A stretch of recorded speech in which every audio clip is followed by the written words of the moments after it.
Stop. Seriously. What? Go. What?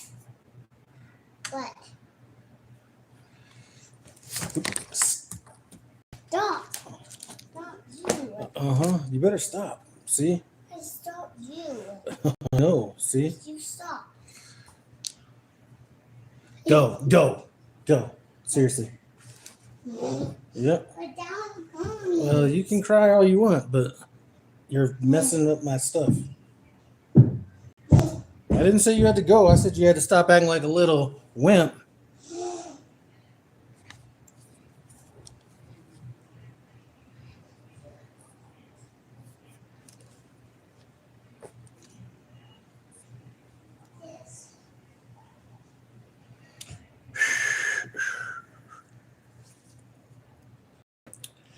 Afro, what's up?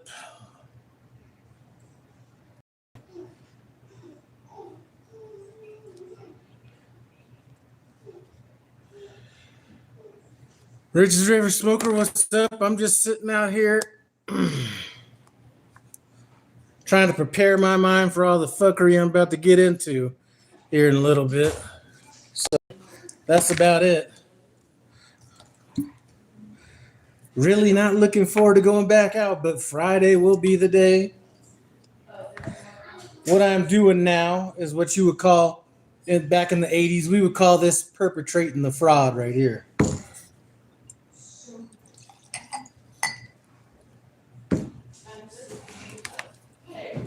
All right, let me get to these comments real quick, then I'll talk about this perpetrating the fraud I'm doing over here. All right, Vado, Texas. You mean? I've never heard of that. Rich's River Smoker, Tim Travels. Yep, just saw your video. Before I get into everything, I have been. A while back, I'd won a bet with. You've seen them in the comments section of a bunch of people's videos. 412. I made $50 on a little bet that we made back when, and then since he lost, I do not ever double down on my bets. I just take the money. But I figured, let me just give him a chance. So he wanted to come up with this bet. So my dumbass was the one that bet that there was going to be a traditional job hopper leaving. Wasn't going to quit until September. Well, I ended up having to pay up some money yesterday on that. Yeah, this bulb or whatever that is, that's they've been working on some quilts or some shit in here, and this room doesn't get that light. So they've had that up there. I've taken over their little shit. All right. All right, never been there, or that place in Texas. What are we sipping on? Well, when I said perpetrating the fraud, what I'm doing is when I'm about to leave home time, I have all these little half bottles or quarter bottles of bourbon, and I throw them in this bottle. This is like a old Blanton's bottle. So when I'm saying is I'm perpetrating the fraud, it looks like I'm drinking Blanton, but I'm faking the funk and just drinking a bunch of a blend that I've basically blended together with the scraps. All right, baby, I'm going to the hardware store. What are you getting? Blade, so we can cut down that bed frame. A blade for metal for the hacksaw. Can we just? I just need a blade. Okay. How did it get down there? What? How did the bed frame get down there? What do you mean? What? It's taken apart, but it's crazy tall. So we're just gonna, instead of buying a new one, just bring less shit in. We're just gonna cut the little legs If we could off. just bring less shit in the house. What are you talking about? It's one that was in there. What the? Let's just keep that as a you know fucking what? bedroom. It is. No, it's not. I just Okay, looked at it. well- All right. Anyway,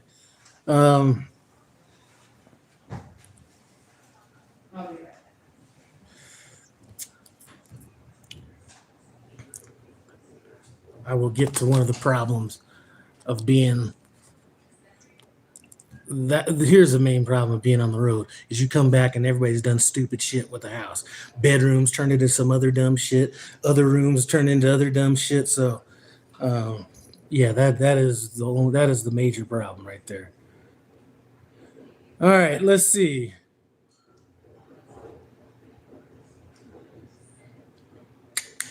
Let me go back through these.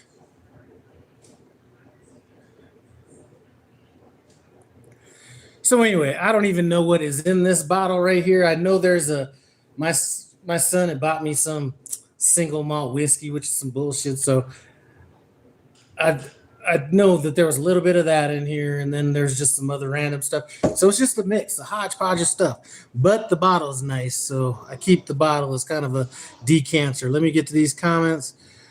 Damn, these comments are.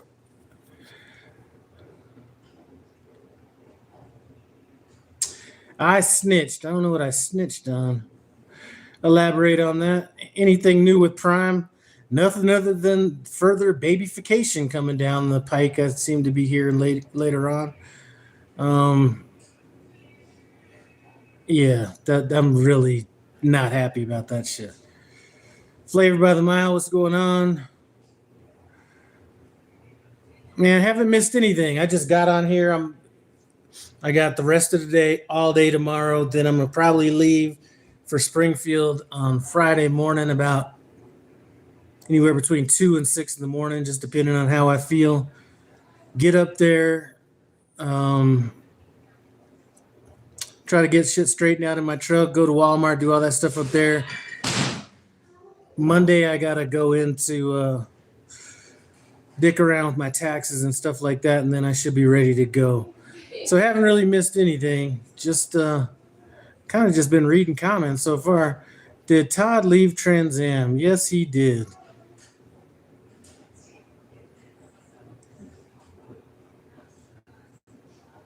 Slime Pack's in the house. I bet she's up at Springfield from what I remember.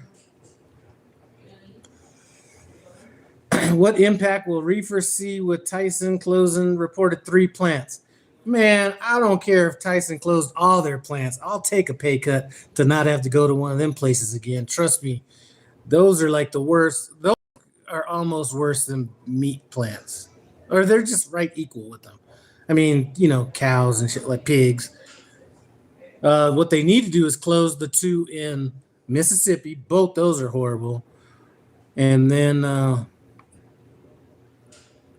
shit, I don't know. It doesn't bother me with them closing anything down.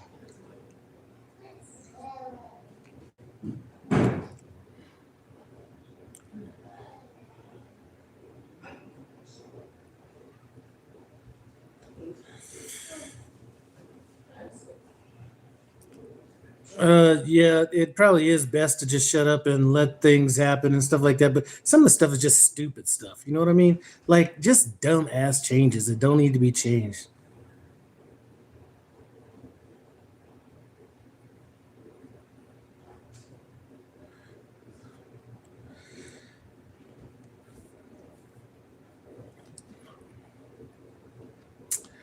But I'm sure 412 is going to be asking me if I'm gonna bet again on that. And there's no listen. I am not betting on anybody, or let me rephrase that. I'm not betting that he's gonna stay nowhere, leave somewhere, none of that stuff. It's just too erratic.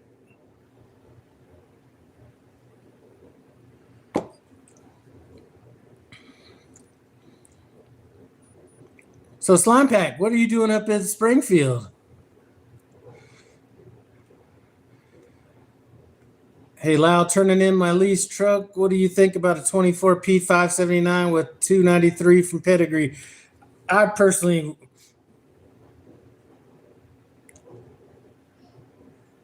man, I don't know. I wouldn't have been too excited. See, my thing is this. In terms of the maintenance on the trucks, I don't believe that Prime maintains the truck. Like their little maintenance schedule, I don't care what anybody says, and you could have all these people that are getting up in the meeting saying, you know what, if you get an oil change more than 75,000 miles, you're just throwing money away. Well, you know what, if I'm gonna buy a truck from somebody, I want the guy that's throwing his money away. So I'm not sure if I would feel comfortable buying a truck that had, that was a few years old or a couple of years old where the maintenance schedule was 75,000 mile oil changes.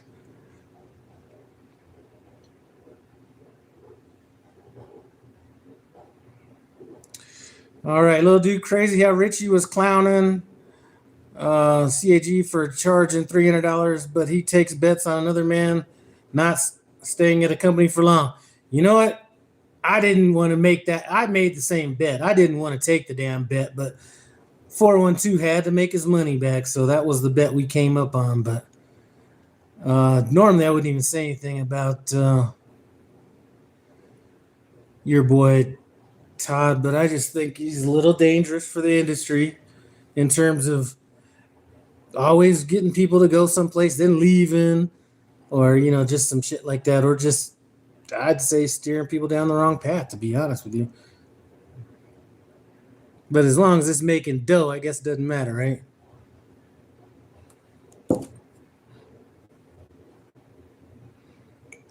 Rob sitting here in the cafeteria, I'm gonna have him tune into your live.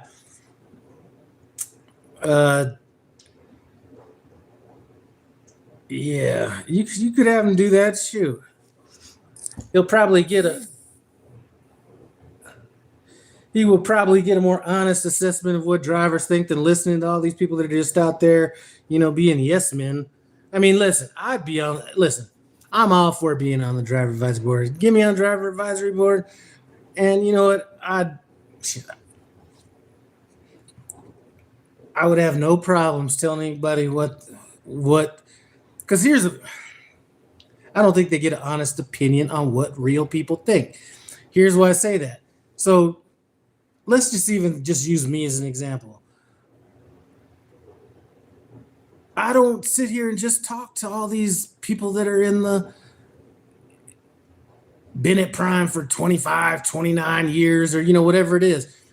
Just of all the people that are probably on the driver advisory board now, I'm sure there have been others out there that have kind of been in a similar position I'm in, but I talk to more regular people at Prime than anybody on the driver advisory board. I would almost bet on it. And I don't exactly know who everybody's on that board right now, but I think what happens is you get people that have been doing something or in, let's say, on this board for a certain amount of time, and all they're doing is recirculating the same shit over and over again. They're not hearing. Now, I'm not saying they don't hear from the brand new driver or the guy that's been there 35 years or, just a good mix of people and a good mix of problems. But the first thing that happens is every time somebody brings up a problem in one of these Prime Facebook groups, you got somebody in the driver advisory board trying to stymie it. And it's like, you know what? You want to hear this shit. Like the more you oppress what people are feeling or that they can't say whatever, then what do you expect to hear?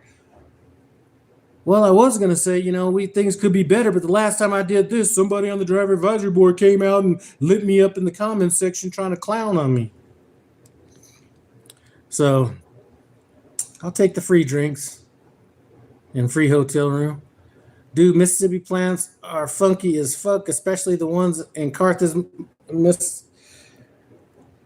I don't know which ones. I know one is in Forest, Mississippi. There's another Tyson that's about 40 miles. I think it would be north of that, but I'm not 100% sure. There's two Tysons that are close to each other. Both of them are small. Both of them are like crappy, and those two could just go away. Little dude from 63rd floor. That's why I don't pay attention to what these YouTubers are saying. They're full of it. Well, I know I'm a little bit full of it, but I don't try to be too full of it. Now I might not always, I don't think I say wrong. I may not say 100% of what I feel just because sometimes you got self-preservation has to kick in a little bit. So I may not say 100% of what I might be thinking, but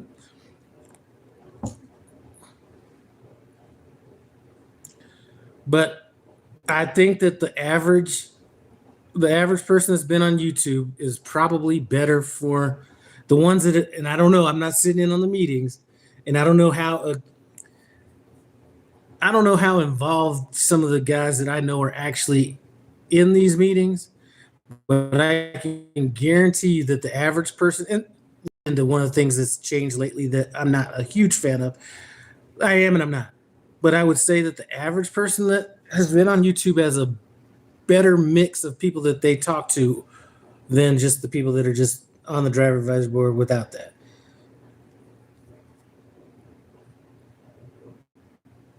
Trucker B is the type to tell you to come to Prime, then ghost you when the rates drop. Yeah, I don't know. I can't speak for him. All right. And this is one thing that has changed recently. When I got this truck, right?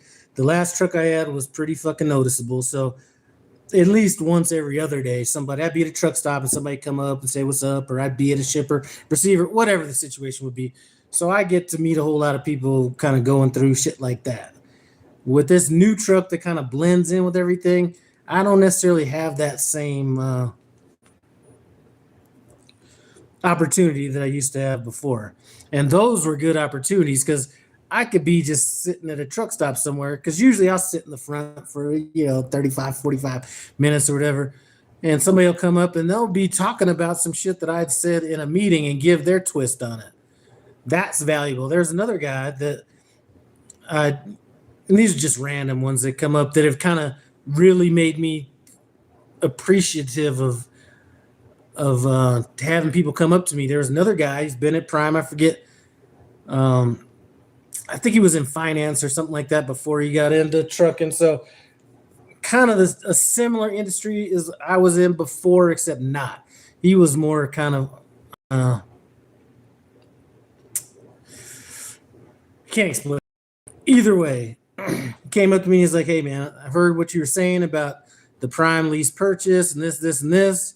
And, I've kind of run the figures and did it, whatever it was. And he came up and he said, you know what? Here's why I've always stayed leased. And I was like, you know what? That makes sense. So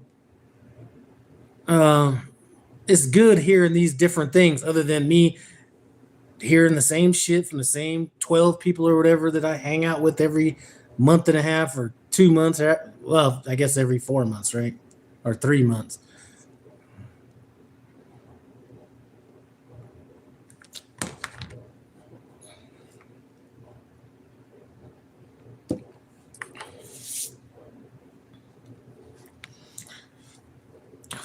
As far as Trucker B goes, one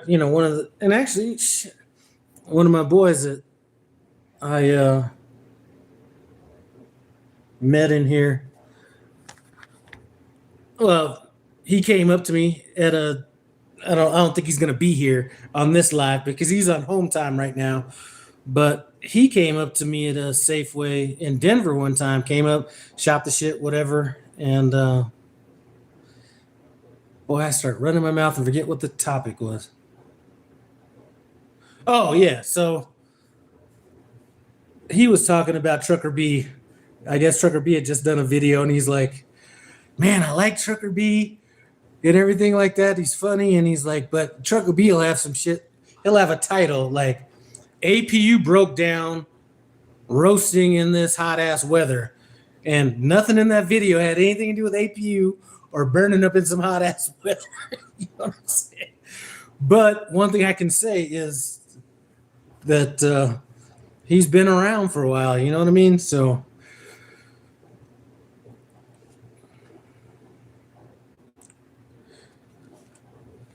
I'm just getting things ready. I did one thing I haven't done in years and bought these cheap ass gloves they were too cheap. I had to get them off of Amazon. I was like, man, I should get my normal gloves, but these things are so cheap. Plus, I'm gonna be turning in my truck pretty soon, so I'm gonna just throw out everything that's there. Or this in there.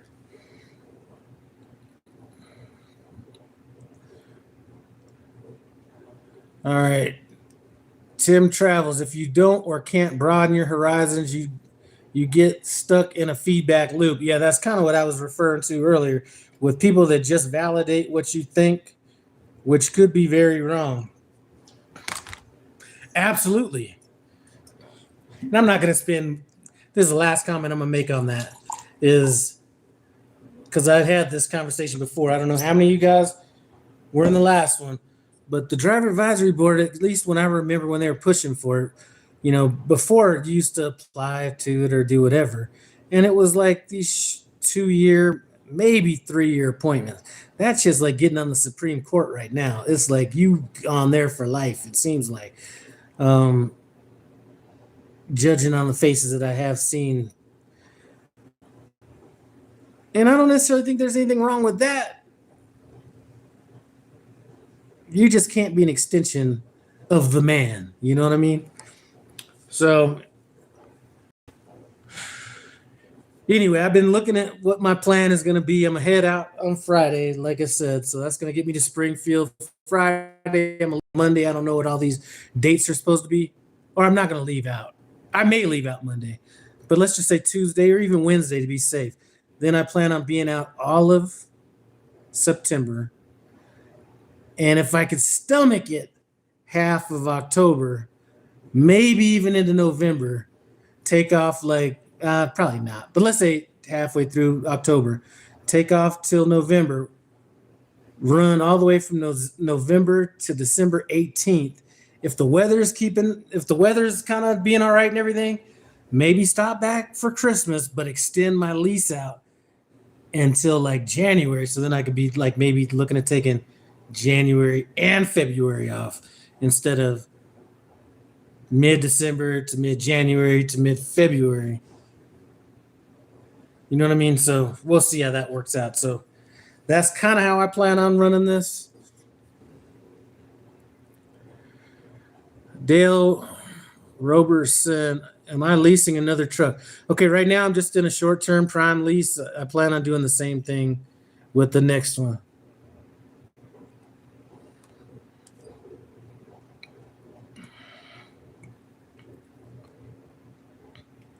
It just doesn't make sense for me to buy a truck right now.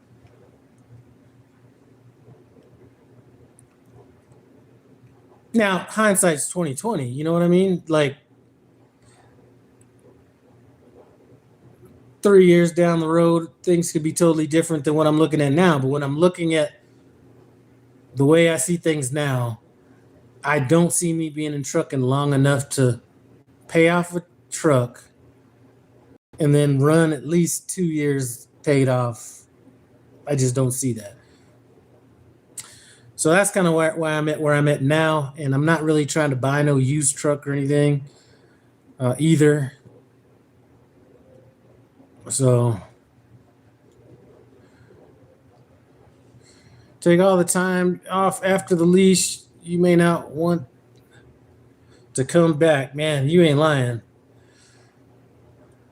I got 59 days, so I'm probably, it could change. I could come out here and be like, you know what?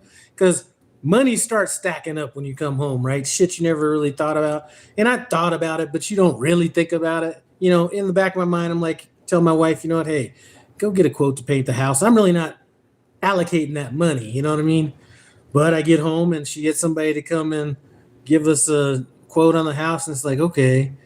And then there's these little things that I'm wanting to do. And I'm trying to get all this done because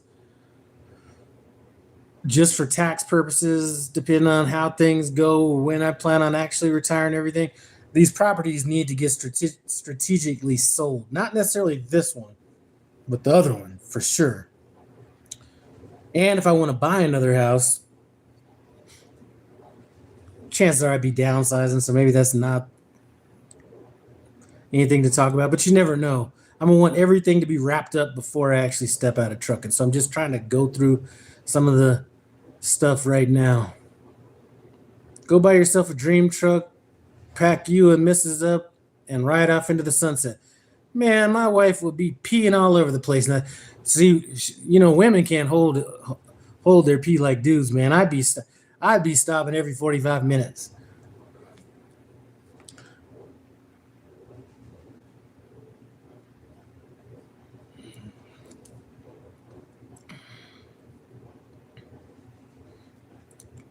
I am going to try to cut this hair back a little bit before I head out.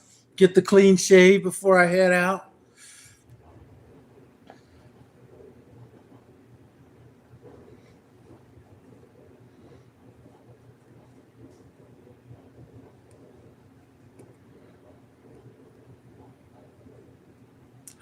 Buy one with the toilet, man.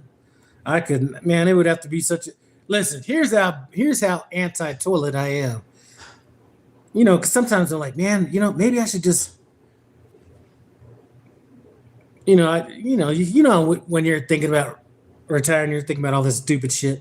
Man, maybe I should just buy a motorhome and all this shit. And then I'm like, I wouldn't do all that shit in the motorhome. I'd be doing just what I'm doing now. Stop at Love's, you know what I mean, or wherever, and take a shit in the shower. Burn the shower credit or just burn the money for it. I just couldn't be doing all that. So that's even in a motorhome designated for that kind of stuff.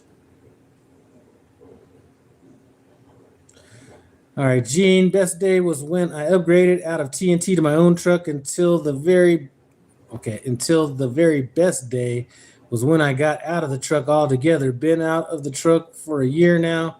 God, I hated driving trucks. You know what? I don't necessarily hate it, but if anybody that talks to me, knows that driving trucks is definitely not a passion of mine. I wouldn't go so far as to say I hate it, but I don't wake up every morning like, oh, good, I get to put down these miles today.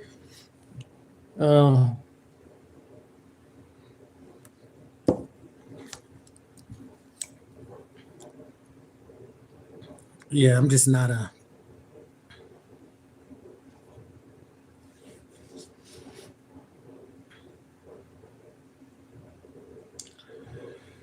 I'm about to use your turkey meatball recipe, man. I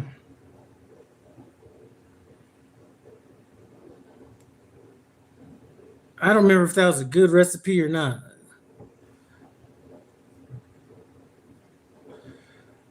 Let me see.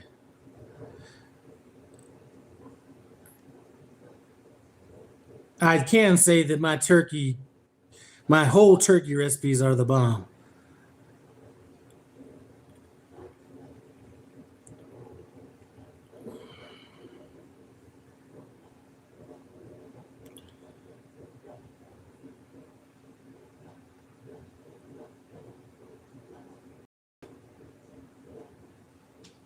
Man, I don't know.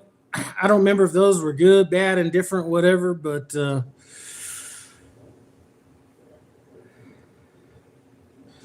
it's been a long time since I've cooked.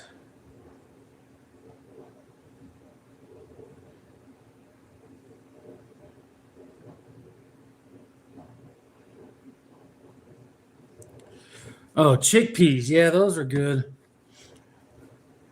I mean, a lot of those things weren't necessarily going to be good for. Like, I know somebody that's so picky, he wouldn't even eat it with breadcrumbs in it, let alone some chickpeas. So that's a very kind of specific recipe that not everybody would like.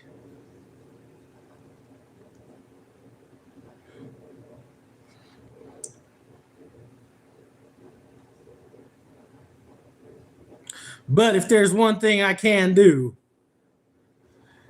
it is cook a damn turkey. Boy, look at that. Boom. Hold on. There's a smoked one. That was boom. There's another smoked one. Boom. We're not even getting to the good ones yet.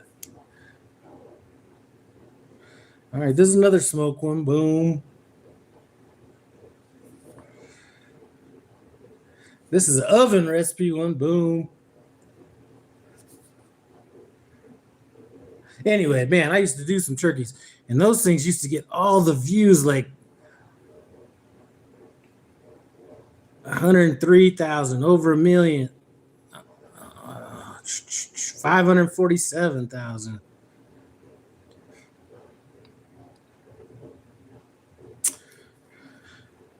What temp do I cook my brisket at, man? I have several videos on here.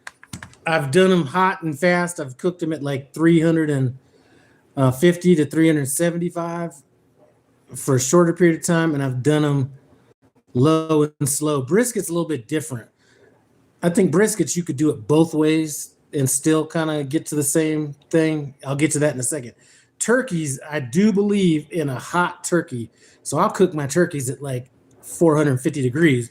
And the thing is, you're cooking it so fast. Like, what do people not like turkey for? Because it dries out, all this kind of stuff. If you're cooking a turkey at 450, 475 degrees, it's cooking so fast that it's not going to dry out. So that's why I've always kind of stuck by that hot and high heat method as far as turkeys go. Now briskets, I think a lot has to do with the resting of it than it does the cooking temperature. So there's a guy I used to listen to do his little turkey videos when he was talking about the cooking it at like 350, 375. He used to say that briskets don't know what temperature they're getting cooked at, which I kind of agree with. But a lot of the time when you cook it hot and fast, you need to have a longer rest period because it not only needs heat, it needs time to break down that basically to break down all that collagen and stuff in there. So a lot of people are like, okay, I cooked the brisket at 225 is or whatever it is, 250, 275, and now it's at 205 or 200, and I'm gonna pull it out and then rest it, and then I'm gonna rest it for a little while, then I'm gonna cut it. Well, I think a lot of people do better, and I've made this mistake a ton of times. When you say, have some people over, we're gonna eat, around this time. It could have done better if I'd have rested it all the way into the next day. So I don't think that there's necessarily a good, perfect temperature. As it is, I would definitely rest it a long time. So I guess a long story short, depends on what I'm cooking it on. If I'm cooking it on a smoker, like a pellet grill or something like that, then I'll probably go lower and slower. Just because you're gonna be going through too many pellets and stuff like that, waking up too often or going out there too often, whatever it is. If I'm doing it on a pit, even like a Weber kettle grill, the round ones, not the, they sell those round ones in different sizes. So I got the next to the biggest size. You could put a full turkey in that. I might cook that at, close to, or not a turkey, brisket. I might cook a brisket hotter and faster than that because I'm not going to be going through as much wood and stuff like that. Or if I put it on a barrel smoker, I'm not going to be going through as much wood. So depends on what I'm cooking it on. But to be honest with you, I really can't give advice to nobody because I haven't been on a smoker in 7 fucking years.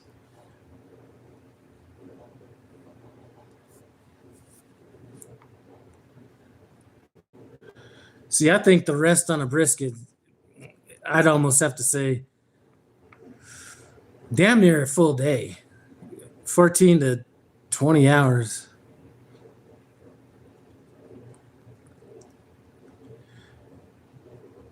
But Rich's River Smoker's in here. He can give his opinion on that. He's probably actually cooked the fucking brisket in the last year. All right. All right. Whatever happened to your boy Loshawn Parks? I never met Loshawn Parks. I never really watched a bunch of his videos outside of his Prime videos. They got into a little bit of craziness there for a while, and I definitely wasn't down for that. So he seemed to know. Listen, he seemed to know Prime system. That's what I will give him. Is when he was at Prime, he did seem like he worked well within the system. Ricochet, Vic, what's up? Gene Scott will try that. So anyway,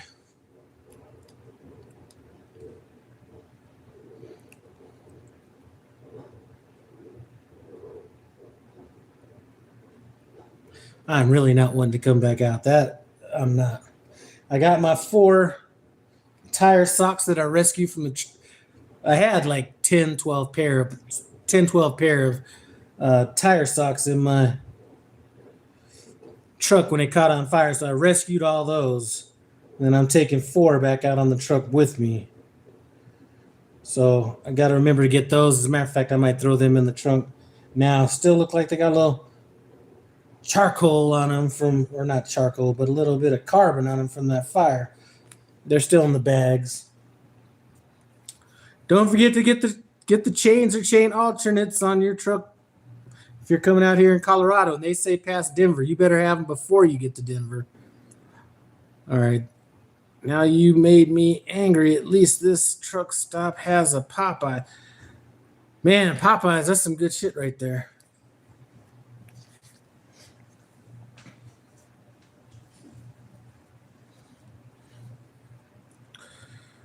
$300 cook temp till 165, then wrap till 210 internal, rest 2 hours. Boom, done in 5 hours total. Yeah, I've done. So Rich talking about his cooking temp on that. I've probably rested mine a bit longer than that.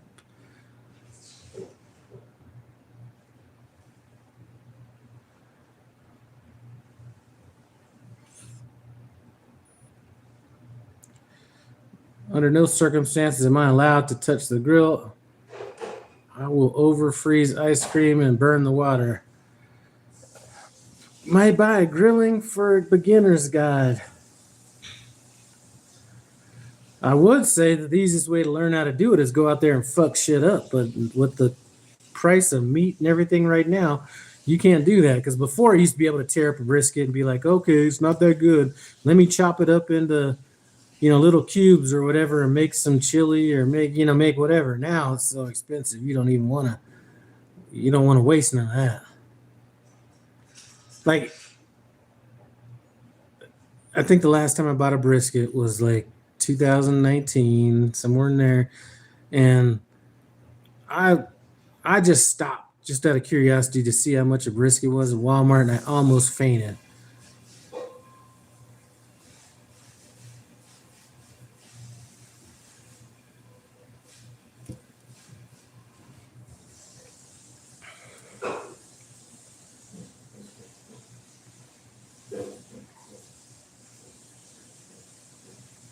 All right, so Rich has cooked 6 briskets in 4 years.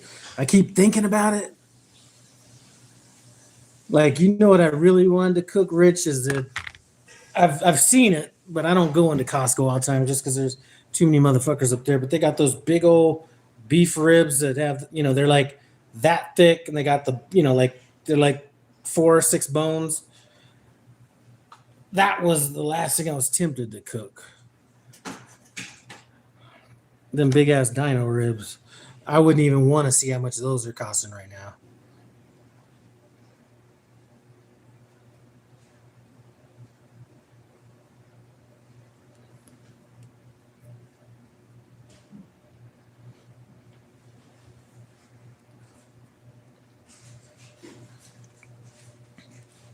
Sitting here in Fontana, California, waiting for a home load to Vegas for home time.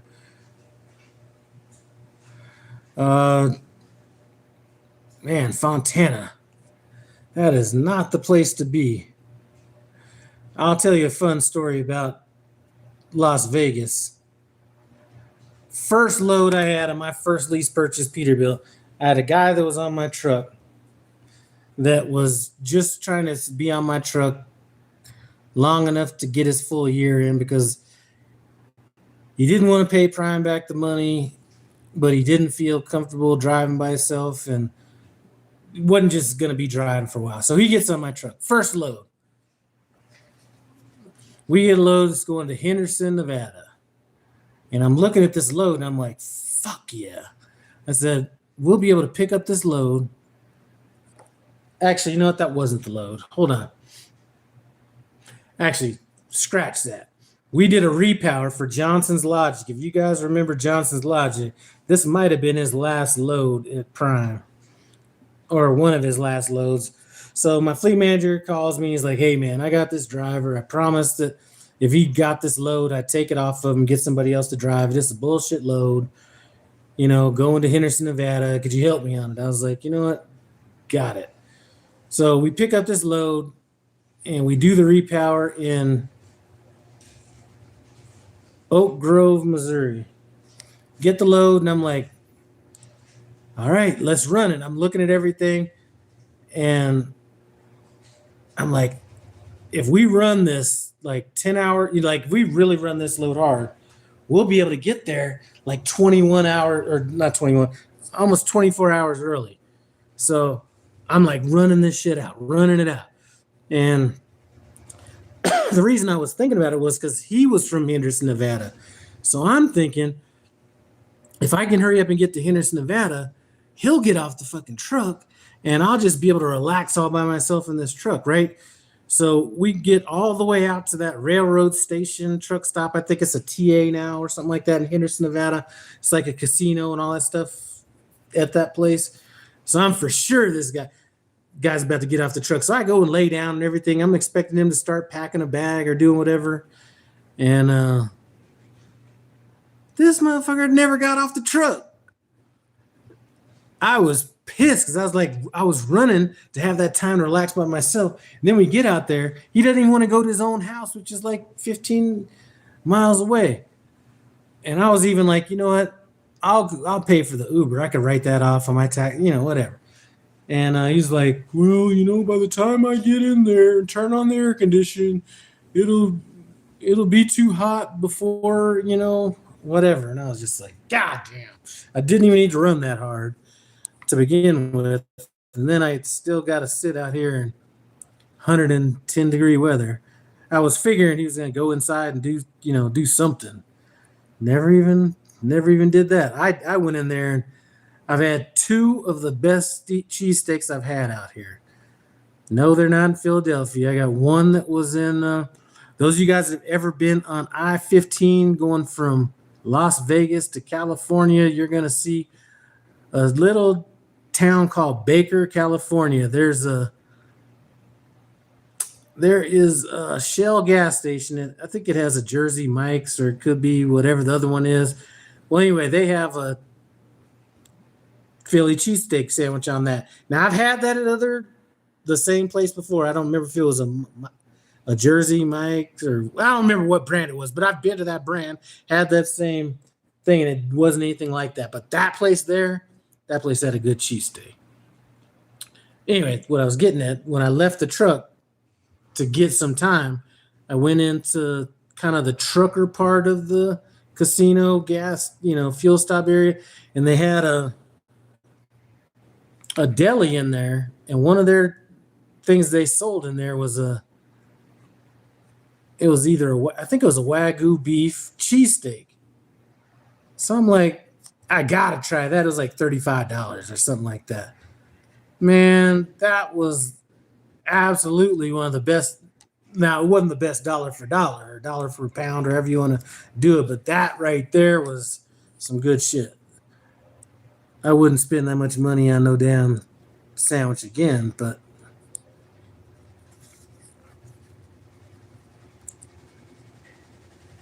all right, I'm becoming the master blender. This stuff right here is not good the way I have it blended up. When I get home next time, I'm going to blend some rye in with this, a little rye bourbon and that, and then it should be good to go. It's falling a little flat right now.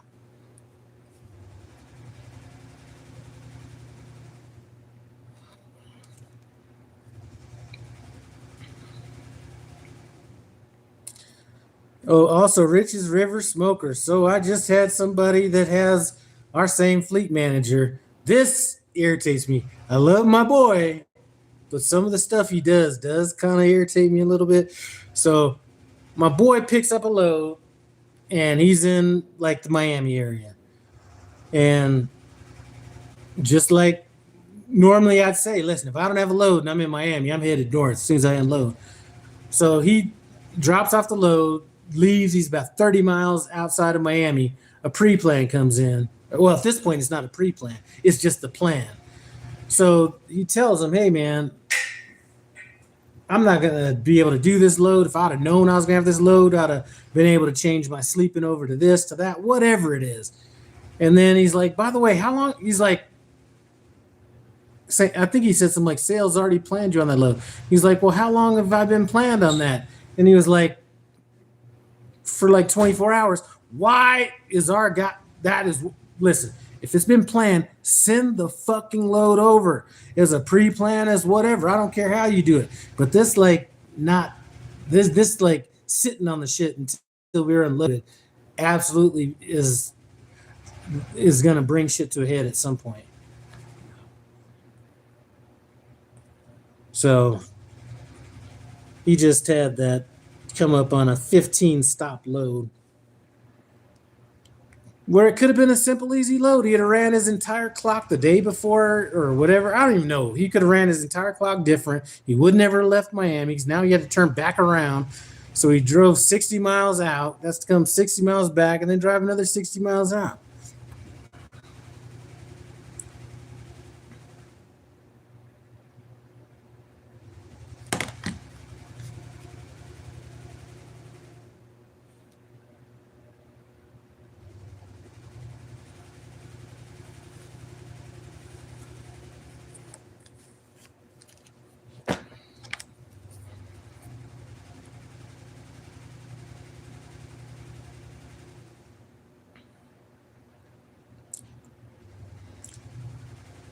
Boy, but Vegas is hot. I'll tell you that.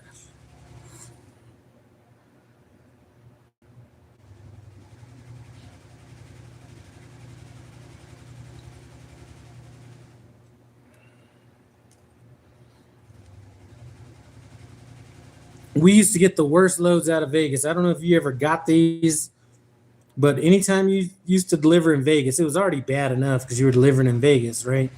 Then they would give you these loads from Diamond, Nevada. It was gypsum going from there to, I forget where it was going in California. It was basically paying like 85 cents a mile, some shit like that. It was a dry load. And basically all they did was fill your truck up with this gypsum sand or whatever it was. Getting into that place was more than it was worth, and getting out of it, same thing. But they used to load you to the damn like ounce on that thing.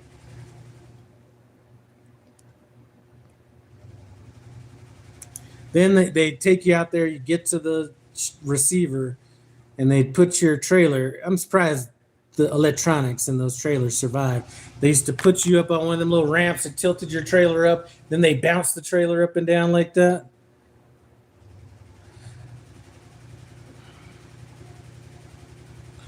I had to drive from Fife, Washington to Tulare, California. That sucked. I'm not a fan of that whole I-5 corridor or whatever, or any of that. 395, none of, man, any of that stuff. Northern California, Washington, I'm not a fan of it. I don't know if 395 is Washington or not. That might be Nevada, but either way.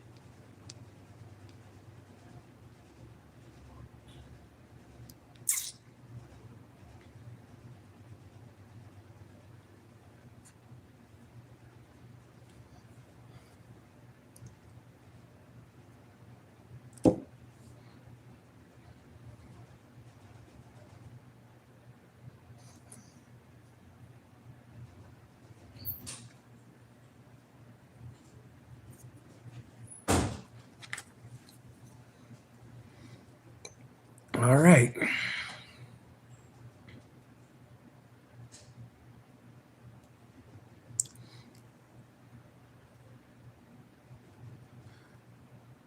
Come over tonight. You know what? If things, I don't, listen, the one thing that I'm locked in on Prime about, and I'm going to say the one thing, because the stuff that they're talking about that's coming down the pike is really like, it is really one of those things where I would really be looking at something else. But the one thing that they have that is hard for me to give up is just that time off situation. Like, listen, there's a bunch of different ways to do this trucking shit, right? And here's 412 bragging about making money off of a quitter. At least I bet for him to hang around. No, but listen, I know. Hey, Dale, I know they have a terminal in Aurora, Colorado. Do you know how I know that? Because they put something out on Facebook about, oh, come to this open house at Night Transportation. We're going to be barbecuing and doing all this shit. And guess what my dumbass did? Went up there. Guess what their dumbass didn't do? Have anybody there doing anything. It was like I showed up and they're like, well, here's like where, they walked me around in the little place and everything. They had all this night shit there, like hats, shirts, whatever. Guess one thing I didn't leave that whole terminal with when I left there? Hat, shirt, whatever. So that's really what tipped it. Because go back to my old videos. Night was supposed to be it. That one thing is really what flipped it from night to prime.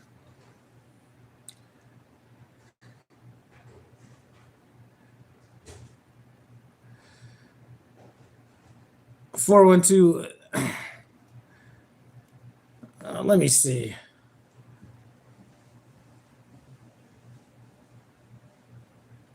I think I lost my concentration on what I was talking about before. But just in terms of things that Prime is doing right now is, kind of goes along with the title of my last video, Prime Inc. being a starter company. Well, once you get past the little thing where, it can't be a starter company because people are making all this money or that money, whatever. Once you throw the money out of it. So if you had to basically say, is this company a starter company or not, based on how the truckers are treated, then Prime is a fucking starter company, right? It is what it is.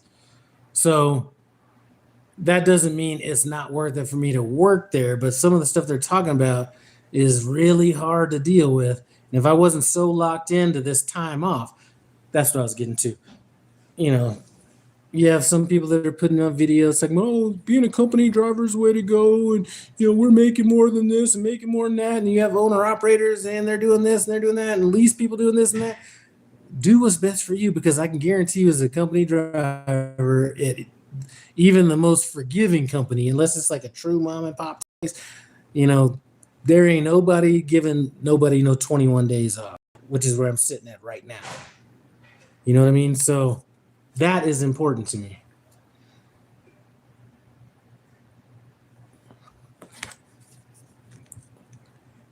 But yeah, they're pushing them buttons right now.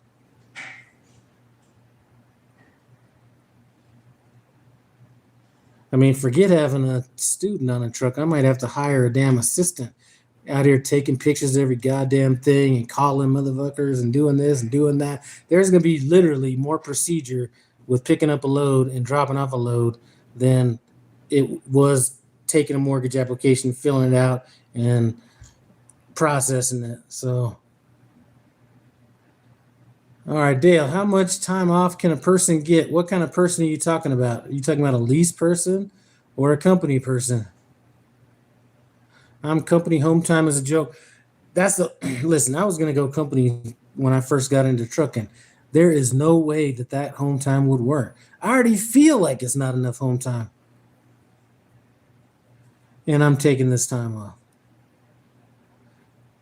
And there's somebody at a trucking company right now. It could be a dispatcher, owner, or whoever it could be, with a straight face saying 1 day off a week is really all that you're worth getting. Meanwhile, they're taking 2 days off a week plus every holiday in the fucking world and everything like that. But they could look you straight in the face and say 1 day off a week. I could maybe go for it if every week you got a 34, like a real 34, like you did all your running, then on Saturday or whatever day that would be, 7th day, whatever, then you shut down for 34 hours and then did it all over again. Then I could maybe see it, but not splitting clocks and logs and doing all this shit and then be out for a month straight. And here's 4 days off. No way. I think that's actually insulting, to be honest with you.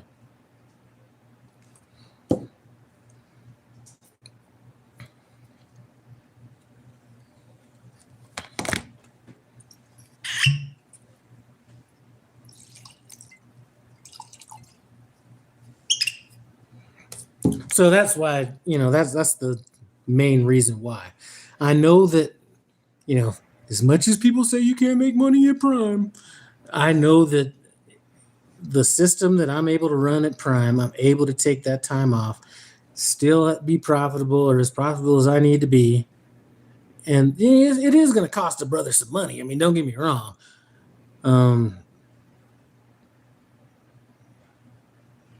But that's what I need. I don't need more money. I need more time.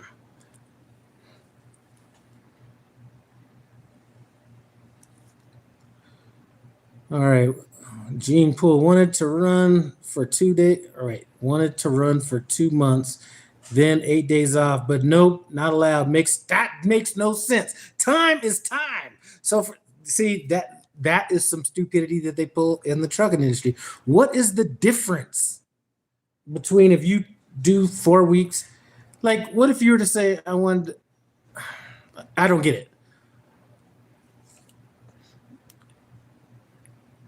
And technically, if they were to say, okay, you want to take 4, 8, 9 days off, maybe then they could say it. But the time is the time. As a matter of fact, it would make more sense for you to run. Listen, if you were driving one of my trucks, I would rather you be out for 8 weeks and get 10 days off than to take a month off at a time and get 4 days off. Because there's I always say there's not enough time, anything like that. True, I don't feel like going back to work, but I can truly feel like I've kind of at least at about that 12-day mark, I've kind of felt like, okay, I'm reset enough to get back out there. I don't want to go back out there, but I'm reset enough to get back out there. You keep running these people for a month, 4 days off, month, 4 days off, they can go a damn near career and not really get truly rested after that. So, or reset mentally, physically, whatever. But still, even if you can do that at night, I can't do I still, 11 days would be the absolute minimum.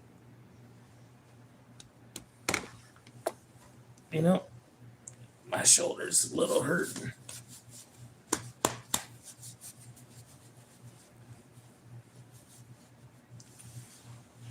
I think it's like pinched in my shoulder blade or something. I am going to have you put some of this kinesiology tape on my back before I leave. Probably the morning I leave before you go to work. All right, can't get home no matter how you request. Example, want home on the 1st, so you got to ask 3 days before the 1st. Nope, still can't get home the 1st. I always get home. Never had a problem with that. As a matter of fact, that is one thing that my fleet manager does not do. You do not see no home time counter show up on your app or none of that stuff. It's just like you tell them what it is, and you got to trust them to get you there. And typically, I don't have a set time when I need to be home. It's just like, give me home between, the 10th and the 14th or whatever. That's usually how I do it. But never had a problem getting home.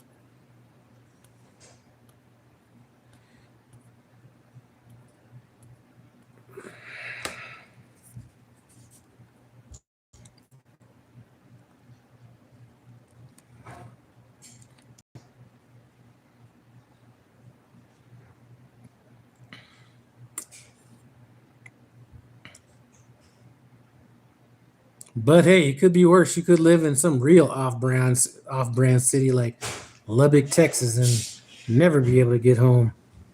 What did you go take off like that for?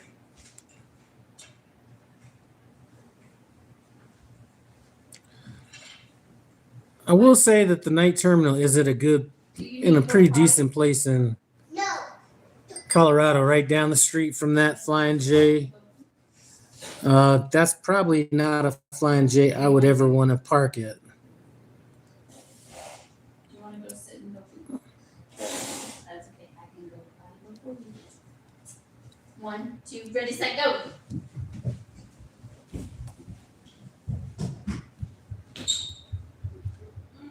I only ran 10 days and we'll be off for 3. Now, if you could do that 100% of the time, I could deal with that. No, I'd rather run under that scenario. I'd rather run 20 for 6.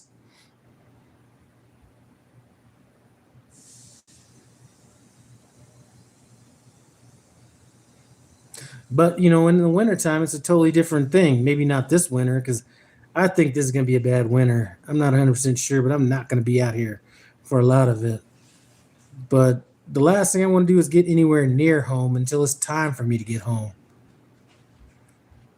Like winter, I don't even want to see I-35. Really. Now it changes now, because normally I come off of home time, right? Come off of home time out of Denver. I'm coming out to, Nebraska, Kansas, those 2 main places I would normally pick up from. Unless there's no trucks around, even if there's a load in Fort Morgan, I think those talks are back on. That's like one of the only decent meat places to pick up at in the area. I think the only reason I'd ever pick up in Fort Morgan is if there's no other trucks out there low on hours. Because if I'm coming out of home time with a full clock, I'm getting them deadhead miles, right? But now driving back to the terminal, I need to stop talking about some of these secrets. Coming out of the terminal, I go or leaving out of the terminal. The day I want to leave, I let all that time goes. I'll call just to be sure or just see what's up. Got anything? No, we don't have anything. All right. Then 11 o'clock, 12 o'clock, 1 o'clock at night. Then I'll actually walk into the terminal. And then they're like, well, we just got this one in, or we got somebody coming in, or somebody just dropped this one and doesn't even need to go to the shop. And I'm just like, boom, I'm out. So then I can at least kind of determine more so where my first load is taking me, because the first load sets the tempo. There's nothing worse than me picking up a load off of home time, picking it up or leaving Colorado, going to Dodge City, going to New Jersey, going to Connecticut, going, wherever. So I at least have a little bit of control over that.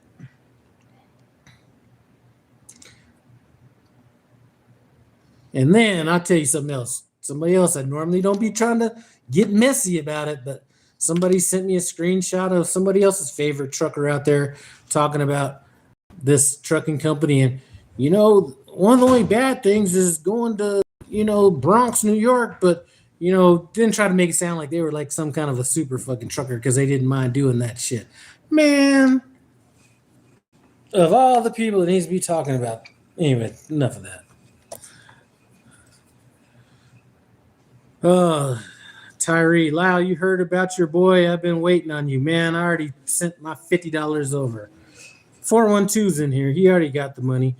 That was a sucker bet right there, because I didn't even want to make the bet, right? But you did it. See, I'd already made the money from him. So he's like, hey, man, you got to at least let me try to win the money back. So we did another bet. And technically, I kind of probably won that one, but on a technicality, maybe not so much. So we just said, call it even. Then it was like, okay, double or nothing. I was like, all right. I just figured anybody, that's one thing I will tell anybody. You could do anything for a certain amount of time. All right, I gotta go downstairs and get something. And he couldn't even make it. How much did I have? I had like 11 days to go. That's all. But, nobody could do it better than me. Anyway.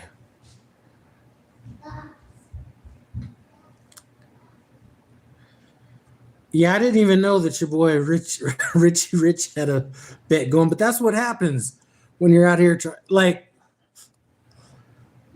Listen, these 2 truck drivers, and I'm saying this with all honesty, whether it's Trucker Todd, and like I said, the only reason I get on him is because he tried to sun me one time in the comments and act like I didn't know nothing about driving, and and Trucker Coach. Not necessarily the best representation of the Marine Corps and all that kind of stuff. So whatever. But instead of trying to act like these guys know everything, I guarantee you their subs will go through the roof if they just came in with a little bit of humility and just said, hey, man, my track record hasn't been the best for the last however many years, and I've been picking the wrong thing, and nothing's been working out, but follow me on this journey or whatever as I, pick up the pieces and rebuild my trucking career.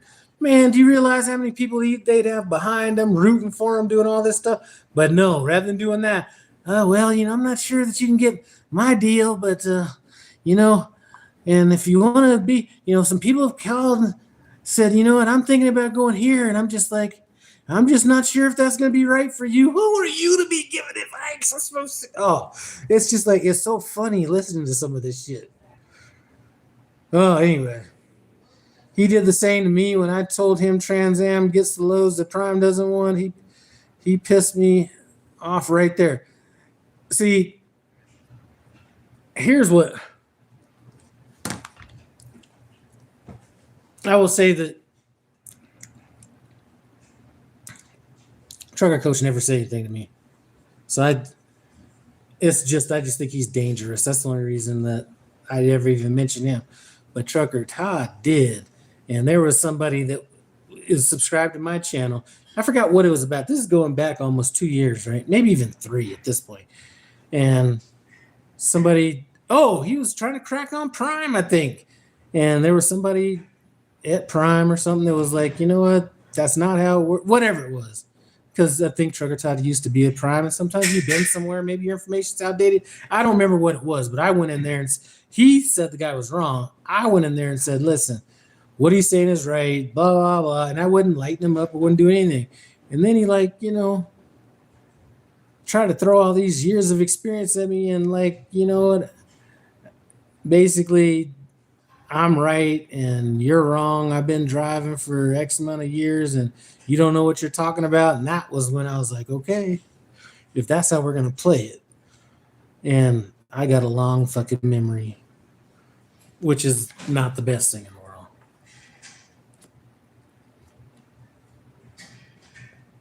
world. There's another guy that kind of did the same thing. He used to work at Prime. And, sometimes there's always this little awkwardness maybe of if,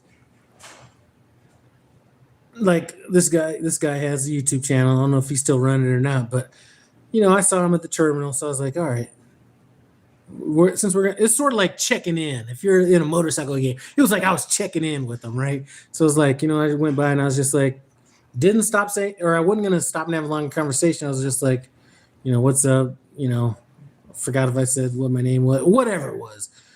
And that motherfucker acted like I was a fan or some shit. I was like, okay, this is a little crazy right here. All right. Trucker Todd is like a crash you have to watch. I'm telling you. And I can't believe I had money on that motherfucker. I mean, it wasn't technically my money. I mean, it was. See, I don't really use Cash App that much. I had to use it one time because somebody was going to send me money. But I really don't know how to, send money on it and all that stuff. So when 412 bet me that money, I was more happy that I didn't have to figure out how to send money from there with no money on the account than actually that's really what was worrying me. Then when he decided to bet again, okay, I know how to send money that's already on that account. So, but I really didn't want to make the bet. I just figured, how many times can you fucking go somewhere? Even a dumb person says, you know what? If the money's making sense and I really ain't made no money, I mean, let's keep it real. I ain't made no money in a few years or something like that. Why not just keep a good thing and deal with the bullshit later? No. And then what's going to be excuse later? I'm not, as a matter of fact, 412, if you're on here, I'm like Roberto Duran. Some of these young guys don't know who that is, but no mas, no more bets.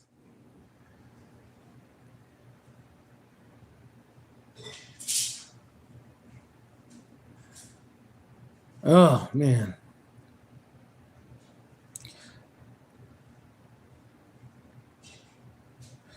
All right, let's see. I met you 5 years ago when you took the Air Force guy and trained him, but you've always been very honest and down to earth. You must be talking about my man, Eric, or not Eric. Yeah, Land Shark. Man, it's hard to believe that was 5 years ago.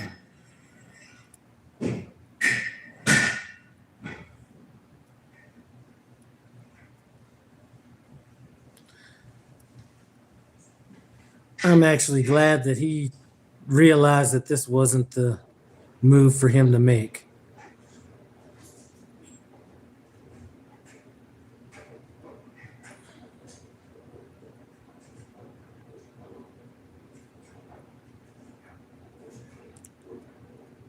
Because I was questioning him. I was like actually questioning him pretty frequently about, okay, now how much money were you making doing whatever?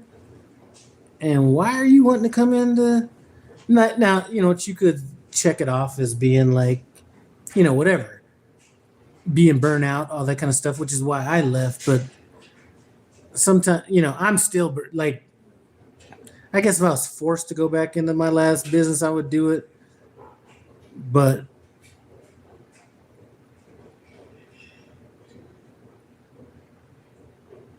I just wouldn't believe that. And he was burnout. That's what it took. And it took for him to go through, not necessarily, I think the training he was all up for and all that stuff, but getting out on his own. And he never really did get in a good, like, he never got in a good, I guess, lane or whatever you want to call it. So the money was kind of not as good as it was. And I think he gained an appreciation of his previous job.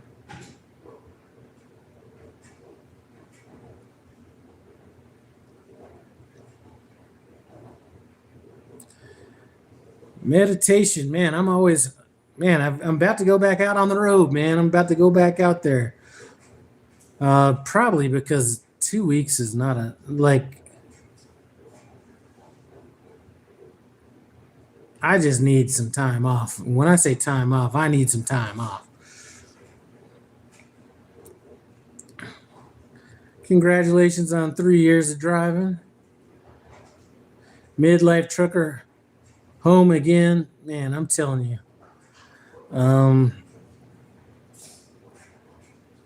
My time off schedule is a little bit more predictable than your boys, though. All right, so this right here, I forgot which one I poured last. This is my fraudulent bottle right here. This is like the remnants of every bottle I've had for the last probably year.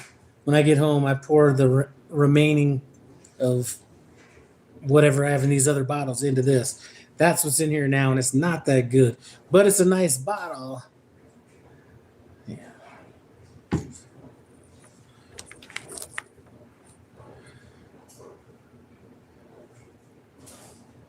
Tom, if I was a betting man, which I'm not, I would bet 6 months on that.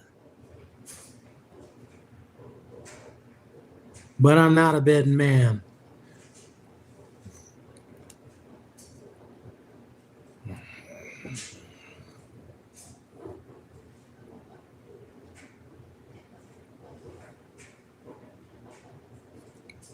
$180. Yeah, 6 months. So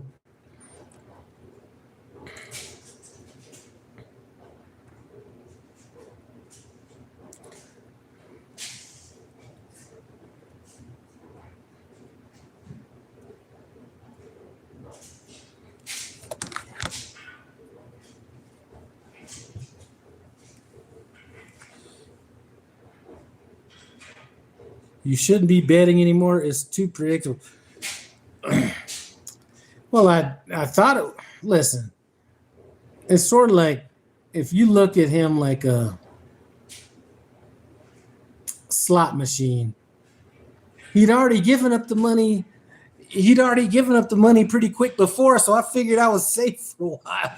You know what I'm saying? So I figured that he wasn't going to just turn right around and do this. Plus, he was making money, all that kind of stuff, and you know, and I will include, I know Midlife Trucker, we may have had this conversation in general before, not necessarily revolving around him, but there are people that I know that say, I would not do that on principle alone, or I would quit on principle alone. Usually people that say that or are that quick to put up something like that say that shit for a reason. Like, you know what? They might have a little bit of money behind them. Like, I'm not quitting and then have to start up shit right away. Like,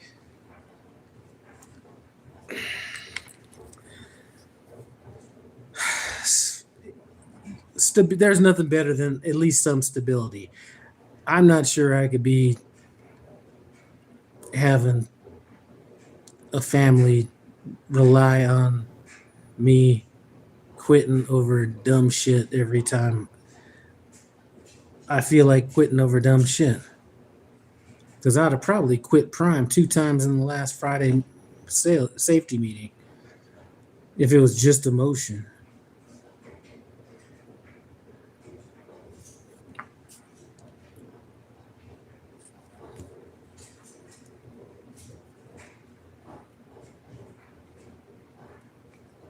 Well, what was before all these things? You're starting off at strike 1 and 2 and all this stuff. Man, there's some stuff way before Garrison.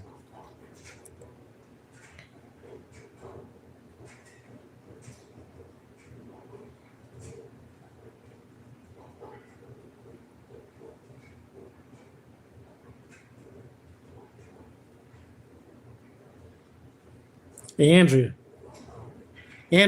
What, babe? Did you have any of that margarita stuff? Any of what? That margarita stuff? You mean the cans No, like the glass bottle or whatever. of the mango? Any of it. What are you talking about? Just any of the margarita stuff that you make margaritas out of. Oh, do I have any? Yes. Yeah, orange liqueur and No, I'm talking tequila. about- I have some Didn't you have some Don of those already Julio made? 1942 and some Lalo. Didn't you have some of those already like pre-made or something? Yeah, Like- I finished that. All those The bottles mango. are out there? Yeah, I gave some to Mace. That's been this summer. Okay, Mason's making more fucking money than you. That's been You the need whole to summer. okay. Listen, You need to That's stop. been the whole Okay, summer, babe. You need to stop buying shit for him. He needs to I start didn't buying shit buy for it you. for him. I gave Okay, him you need to it. quit Okay. giving him shit. All right, babe. I'm a mother, so sorry. Yeah, you need to realize where your son's at these days. Okay, and you need to realize who your wife is. So, do you want a margarita? Is that what you're asking? No, not like that. You know what? Yes, please. If you can make one out of this bourbon, and then instead of tequila, this is way better than tequila. Ooh. Just make it with this instead of tequila. Same thing, same recipe. You know what I don't have though is I don't have lime.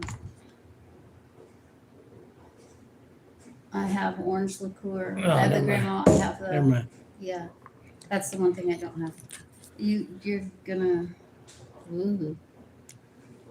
Okay. Tequila's like the worst shit ever. No, it's not. It's the only thing. All right, let's see. Dart, Swift, F2S, SRO. Amazing, they're still in business. Who are we talking about?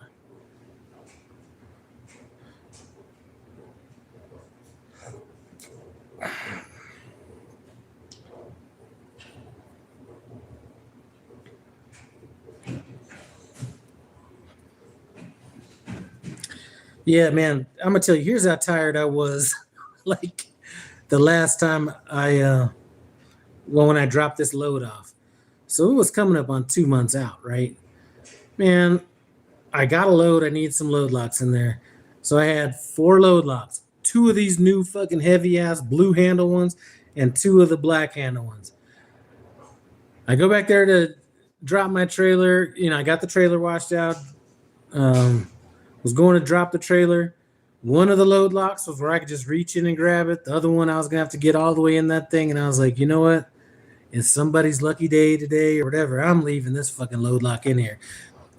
I'm too wore out to even go up there and deal with that right now. So I left a brand new, used once, blue handle load lock in a trailer.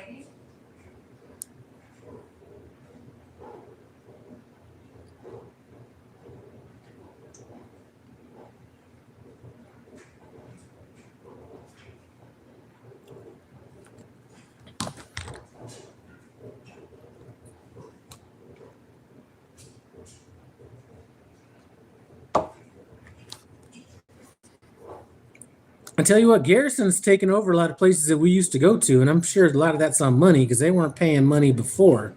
And if I see Garrison all up in there, there was a place called Bar S in basically west of Oklahoma City. Right, if you're going west on the right hand side of the highway, you can see the whole place from there. Prime used to be up in there deep. Now all you see, well, you see a lot of Garrison up there, and they were paying horrible back when. So I can just imagine what they were paying like when I first started seeing these Garrison trucks in there. Another one is Schreiber Foods in, I think CFI got on that one in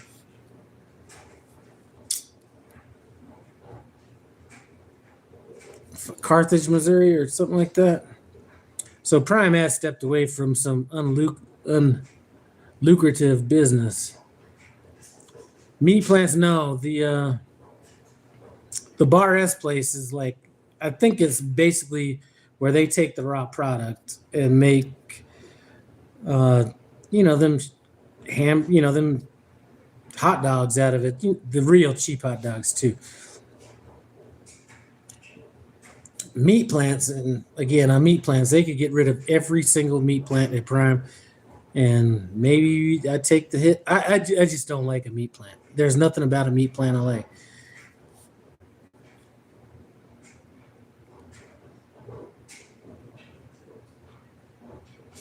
And if I remember correctly, I think, hold on, let me look at a message I might have just got.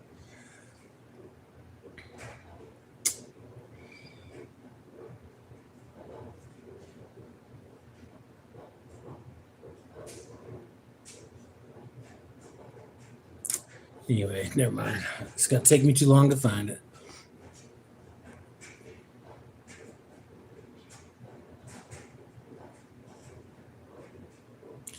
Actually, Tar Heel is not that bad, okay?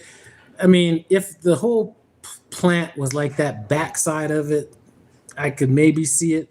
But in terms of you dropping a loaded trailer there and you picking up a loaded trailer and all that kind of stuff, that's not that bad. Now, the Smithfield, Virginia Smithfield location is horrible.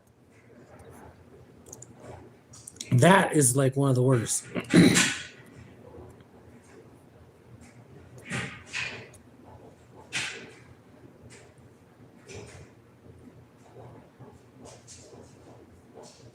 And I've never really liked meat plants. Like, I've just never, everybody's, it's a drop and hook. And you know what? I'd rather just back into a dock, carry some regular shit, some shit I may not have to get washed out later.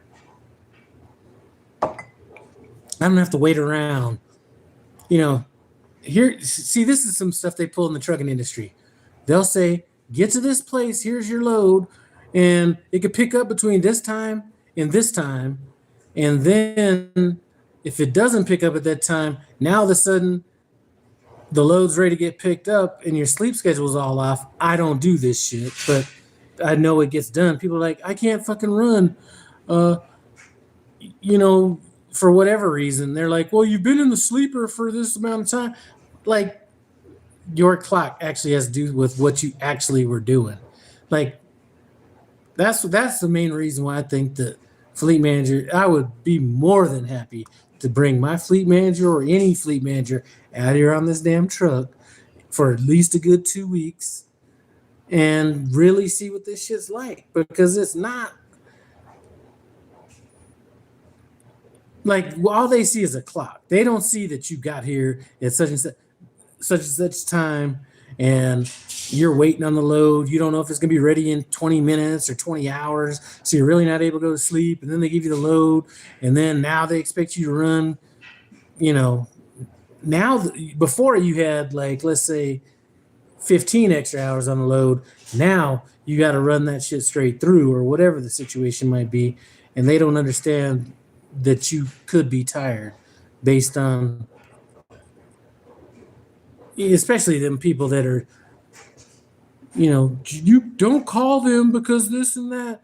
So you're sitting here, or don't expect them to call you back. So now I can't really go to sleep because I got to call every 2 hours. I'm done with that one. That one's over. If the load's ready and I'm like, say, listen, once I'm about ready to go to sleep, I will tell the fleet manager or whoever it is, I'm going to sleep.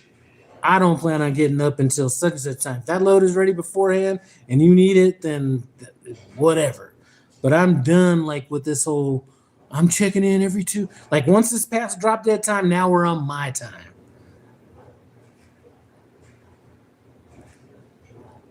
So that's how that's getting ran now. And I just started that shit not that long ago.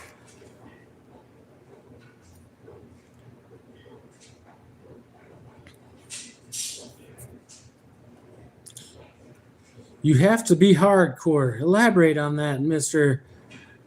Midlife Trucker.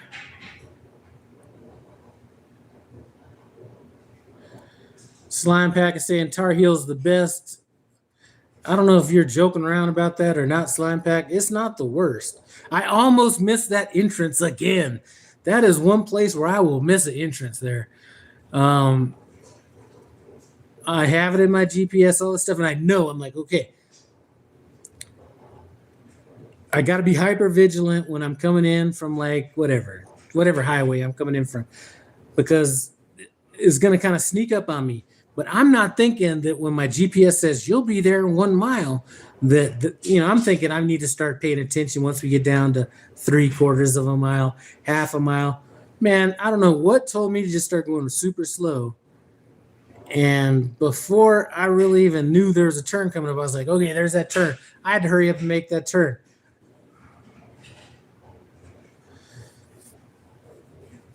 Hey, Slime Pack, sometimes it's not about. Now, like I said, Tar Heel's not horrible to me. That other place that you pick up at, that Siler bullshit, that place is horrible.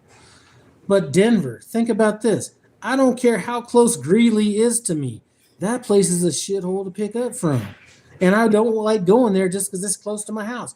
I'd rather deadhead to Grand Island, deadhead to Liberal, deadhead Dodge City, deadhead to what's the other meat place we pick up at, like Omaha. Yeah, Tyree, that entrance comes up super quick. I don't think Tar Heel's the worst though. Go to Smithfield, Virginia. The person that I used as a referral back in the day, old school trucker Nene, she did a video called My Personal Nightmare, and it was about her experience. She didn't say this in the video, but I knew what she was talking about. My Personal Nightmare was basically talking about her experience at the Smithfield, Virginia Smithfield plant. Greeley is the worst. I've seen people get turned away there with washout receipts. And you know what it is? I guarantee you what it is. There's some people pulling some scams out here. I guarantee you that there's somebody at a washout somebody at Greeley turns them away, makes them go use another washout. I guarantee you they're getting money on that washout, a little kickback on that. There's a place I delivered in New Jersey. It might have been Kearney, New Jersey, but not the Costco out there, little place or whatever. I get a shortage on a load of mine. And then I see a motherfucker walking out of the warehouse with a case of something. And you look at the reviews and it's saying shit like that.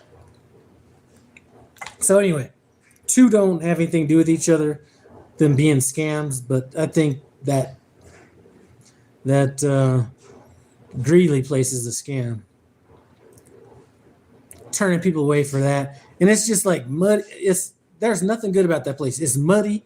The trailers are parked too close to each other. They don't give you the docks until you're at the gate. Prime wants you to, basically take fucking 45K, pictures of everything they give you and call in and do all this other kind of stuff. Now we're going to have to do pictures of trailers and all this other corniness on top of all that. You know what? How are you going to do that at Greeley, right?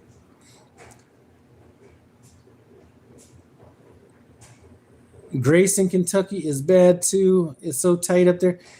Yeah, I'm not a huge fan of Grayson, Kentucky, but I don't think that's even near the top worst ones. I was just at the Smithfield, Virginia plant. The Smithfield, Virginia plant, man, that place right there, slime pack. I was up there when I was in training. It was the only time I really live unloaded there.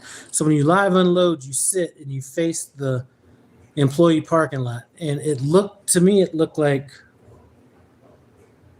zombies. Like literally, it almost looked like zombies walking into work, like where it was almost like watching a whole town of people that just got defeated by life itself, walking in to do a job that nobody wants. Listen, nobody wants to do all this shit. No live kill place or whatever. I don't know. It just looked like here's a town, and you look at all these people in this town.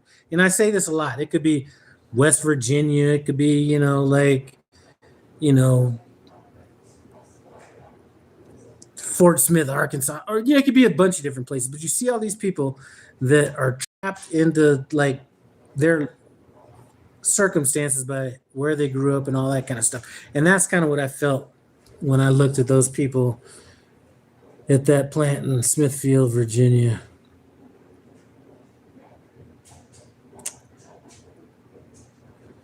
Trucker Talk quit again. Yep, I lost $50. I didn't even have to watch the video. As soon as I saw 412 send me the link over, I just went ahead and forwarded back his $50. At least it wasn't a couple $100.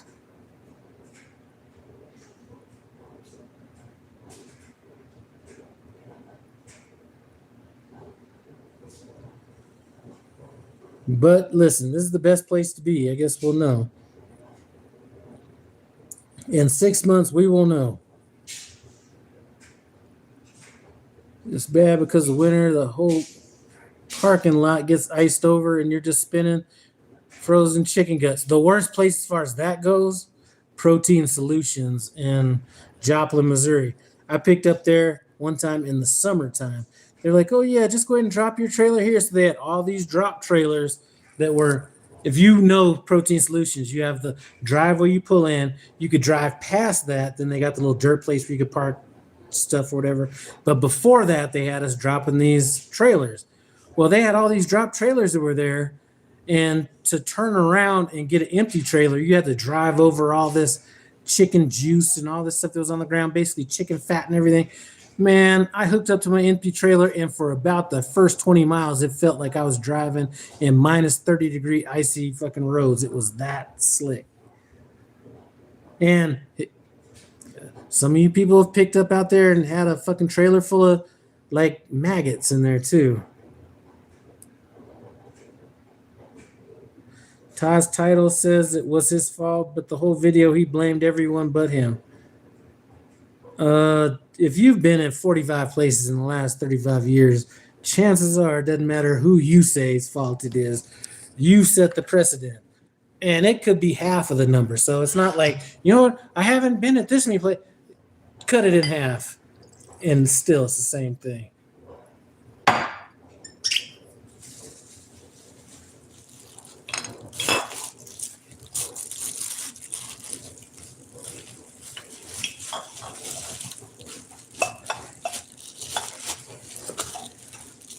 I mean, there's a guy that I used to be in. There's a guy I used to be in the Marines with back in the day. He was from Panama, you know, just trying to paint a picture. So he looked like one of these black dudes, but he's Panamanian, so he kind of has a accent and everything. And his thing was, and I'm just saying, if he was to say some shit to me, hey, yo, Widrock, sometime if the shoe sometime if that shoe fits, you just gotta wear that motherfucker, yo. So sometimes if the shoe fits, you gotta wear that motherfucker. So sometimes the blaming is, sometimes it's over. And again, somebody's gonna say, well, what makes you the expert and all this kind of stuff? And I'm not saying I am. I'm saying listen, I'm not the most profitable person in the world. Why? Because I take too much time off. There's a bunch of different reasons for that. But one thing I can say truly is I would almost say 100. I'm not, nothing's 100%. Let's just say 95%. If the average truck driver 7 years ago, whenever I got in, said, you know what, I'm going to be where no hippies at 7 years from now, most of those people would be extremely happy with where they're at. I would say that would probably be the majority. Now, flip that and say, you know what, go back 7 years on some of these other guys and be like, you know what, do most people aspire to be in a different position 7 years? Like if you look at these guys where they came from 7 years ago, I wouldn't want to be there. As a matter of fact, I would have done, anyway, it's just not where I would want to be.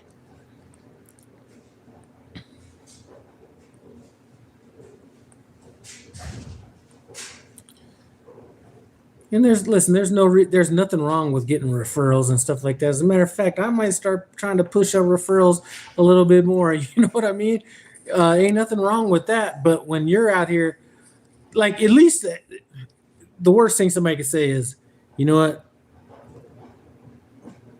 Lyle gave me some advice that didn't work for me or whatever. But nobody can say that I gave him bad advice. Like, okay, well, you know, I haven't walked the walk, or, you know, there's a ton of different people that, you know, are on YouTube that I would say deserve, like, you know, there's this stigmatism, like, oh, there's this stigma, like, you know, this is a referral channel or it's not or whatever. And I just was like, you know, I just didn't want people to watch me for that. And most people don't watch me for that because I don't really do videos like that. My videos are so long, and you know, it's not like the shorter form content to where a lot of people aren't checking it for that. But you take some of these channels, Junior Honduras, me, Miss Mother Trucker, you know, Slime Pack, you know, Trucker B, all these people that have been like, we at least have earned the right to say, you know what, you use the referral code, because normally the referral code doesn't just come with no strings attached. I mean, sometimes it does, most of the time it doesn't. Sometimes it's going to be some work before or after the fact you're going to put in on that. But people have, like, how would I feel telling somebody to come giving out a referral code to a place I've been at for 3.5 weeks, and now I'm gone, you know, 7 weeks later? It's not genuine, and it basically says that you're not scamming anybody, but it's about as close to a scam as you could get. And then what do you say to the people that left? Come to my next new place so I could double up on you, so I can compound that interest on your ass and get another one on? You know, it's just like, you know what, Jeremy, I would not mind Swift either. As a matter of fact, again, the main reason I'm at Prime is the time off. Man, listen, Thugsy Mac, whatever. Both Smithfields in Virginia are better than death-smelling Tar Heel. Do you realize how infrequently I actually go to the worst? Like, I know what you're talking about. If you go to that back area in Tar Heel where they got the little trailer wash and they got all them trailers, I've maybe gone there. If I've gone to that Tar Heel 7-8 times, I've only been back there maybe 2 or 3 times. So usually I'm not dealing with a lot of that bullshit back there. So yeah, I do get that. But if I'm just dealing with that front place, like I'm dropping my loaded shit, picking up my other loaded trailer, and I'm out, that's a wonderful drop.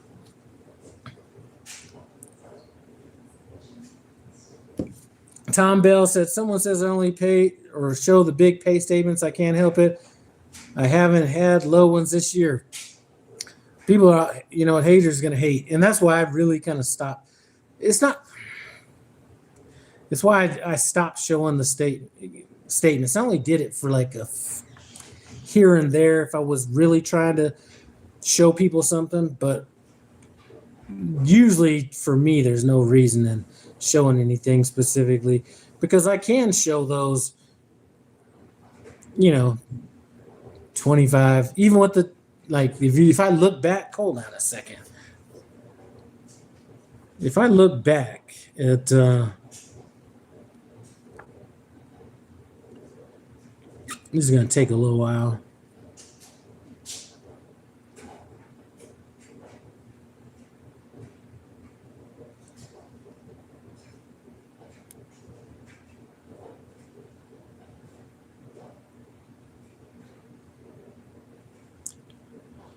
I mean, if I go back and look at,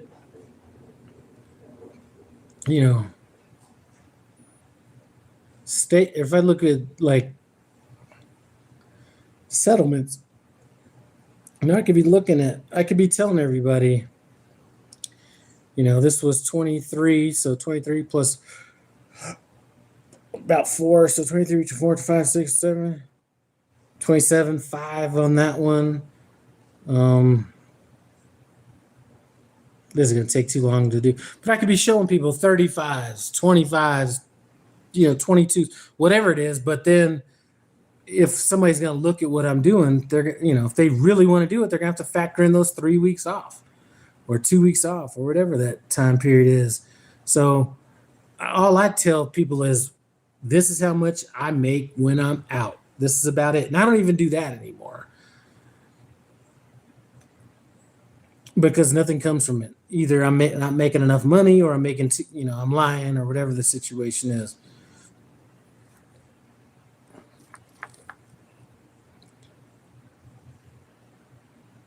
And it's not about the money so much all the time. I mean, I'm sure if I lived in your area, Tom Bell, I would probably work for where you're working at.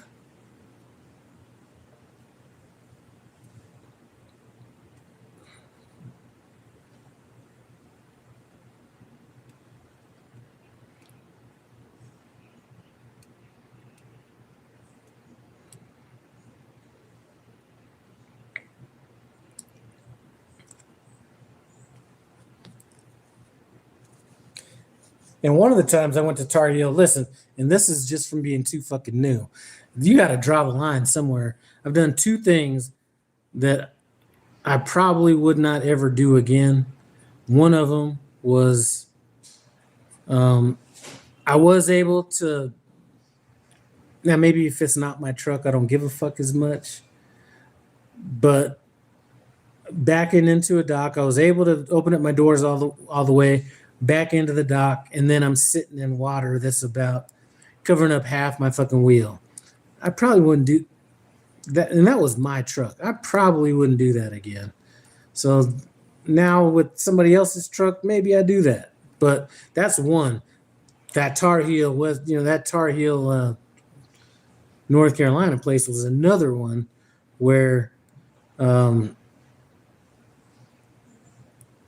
they actually tried to get me to back into this place and drop the trailer, and it rained out there, so it slants down like this. I was gonna have to step down into like 1.5 foot, like chicken bullshit, and I was just like, I'm not gonna do that. So I just pulled out and parked it. So I don't even think I parked it anywhere that it was supposed to be, but I did not do that one. And then there was a flood in Seaboard Foods, Oklahoma. There's a flood out there, and I drove through that shit I just wouldn't do that again either. Anyway.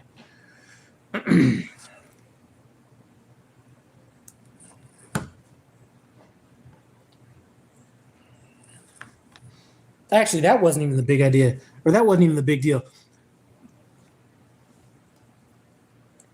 That was just something that was stupid. I will never ever get rejected by a food place like Seaboard Foods. Or not rejected, but they're like, okay, well, your load's not ready in the middle of a fucking blizzard. You can't stay here. There's a truck stop 7 miles away and bobtail to a fucking truck stop. The weather was so bad that I drove around and I saw a place where there was like some flatbeds parked at. There was a flatbed receiver over there. I went ahead and parked in that little cul-de-sac area. The next morning, I almost couldn't get out of there. If I didn't have my ice melt and all that stuff in a shovel, I wouldn't have got out of there.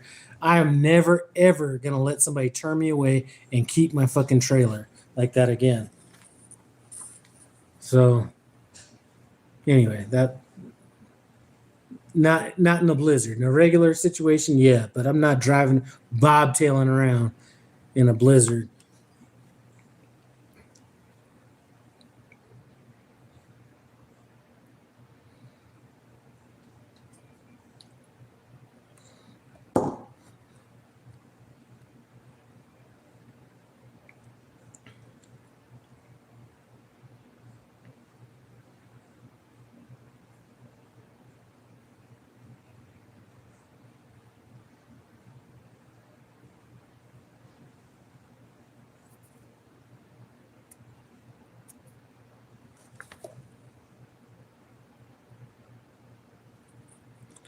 Man, hopefully this snow's not going to hit. I'm hearing it's supposed to hit Colorado pretty hard.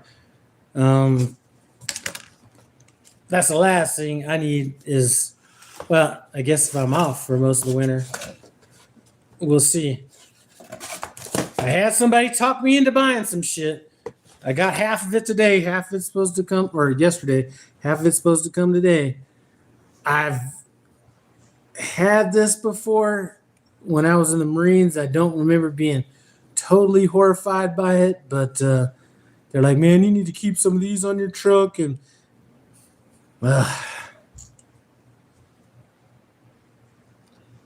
here we go. Got me some hot sauce sardines, and then I got some that are supposed to be some chili pepper sardines. So we'll see. They said, you'll like it, trust me.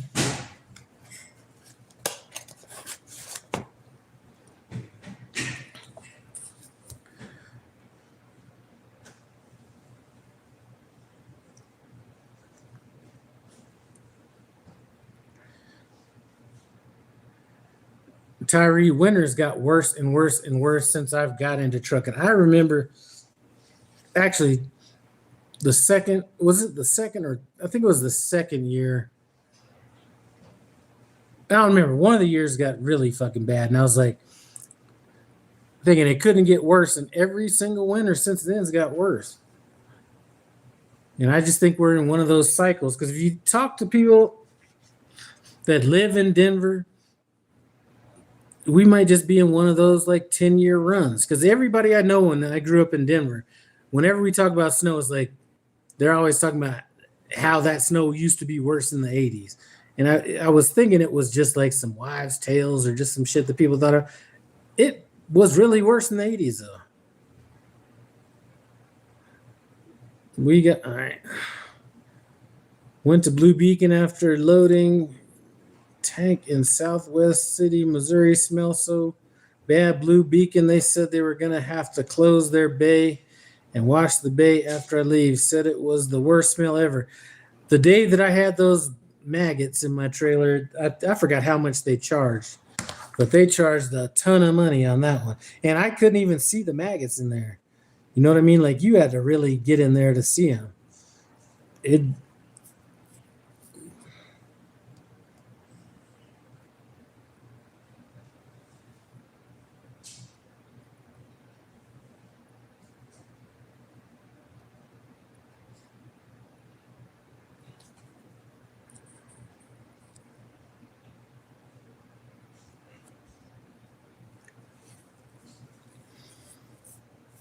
Oh, man, I'm telling you, I'm not looking forward to getting back out here.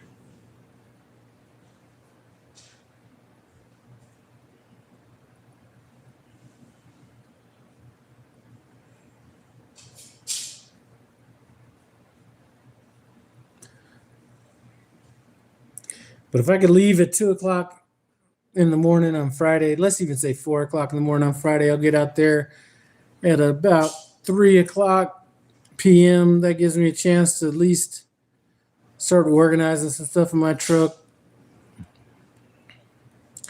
Head out to Walmart the next day. Finish organizing shit. Come back to the terminal, walk in, turn in my taxes. On Monday morning, tell my fleet manager what's up, and I'm out.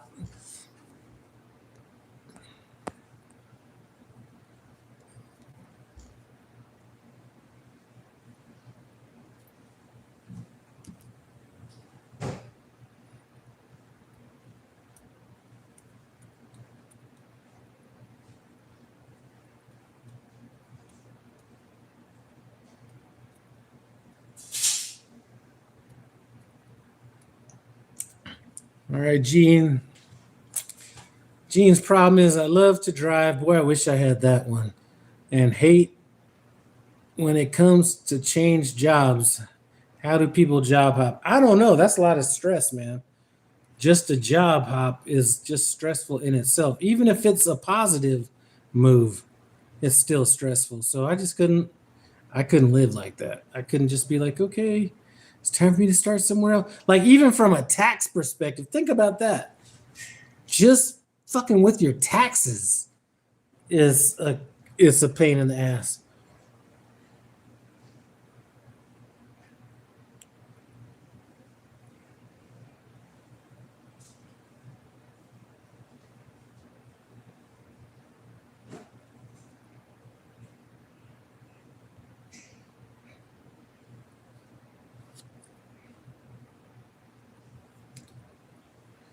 So I don't know.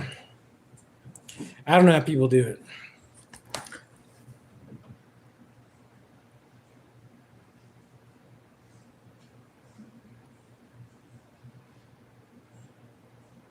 Every time you say it, I couldn't agree more. Man, I don't know. I'm just saying.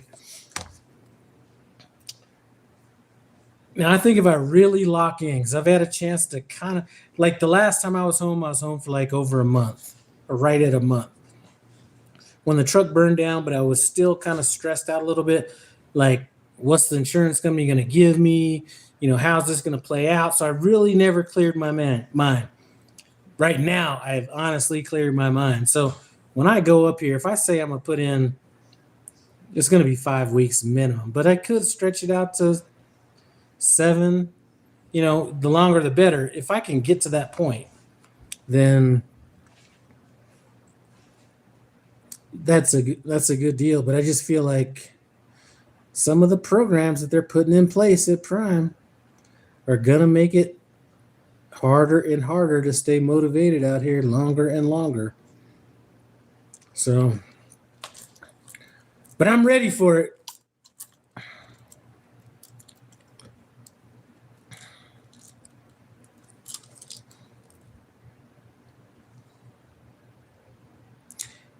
I saw a driver. This is Tom Bell. I saw a driver today with the Prime hat, shirt. He was BLC. You know what? If BLC doesn't have to go through all this rigmarole that we're having to deal with here coming up, maybe that's the place to go. Shit, take a little haircut on how much money you make for a little bit less bullshit. I don't know if they're gonna have to do the same thing. Hell, I don't know if that would be a reason to go to Trans Am, unless they got to do the same thing. All right, Ed is up here. Ed's one of them people that I always say, when people say that I'm lying about talking about the money, he's the person I say, if you ever want to know, ask him. And he's one of the people that this whole little stuff that's supposed to be coming down the pike in September. Hey, Keith, what they're talking about doing, we already got enough programs and procedures, right? We already got enough stuff to do. When we go to, think about this. This is what we used to have to do when I first got there.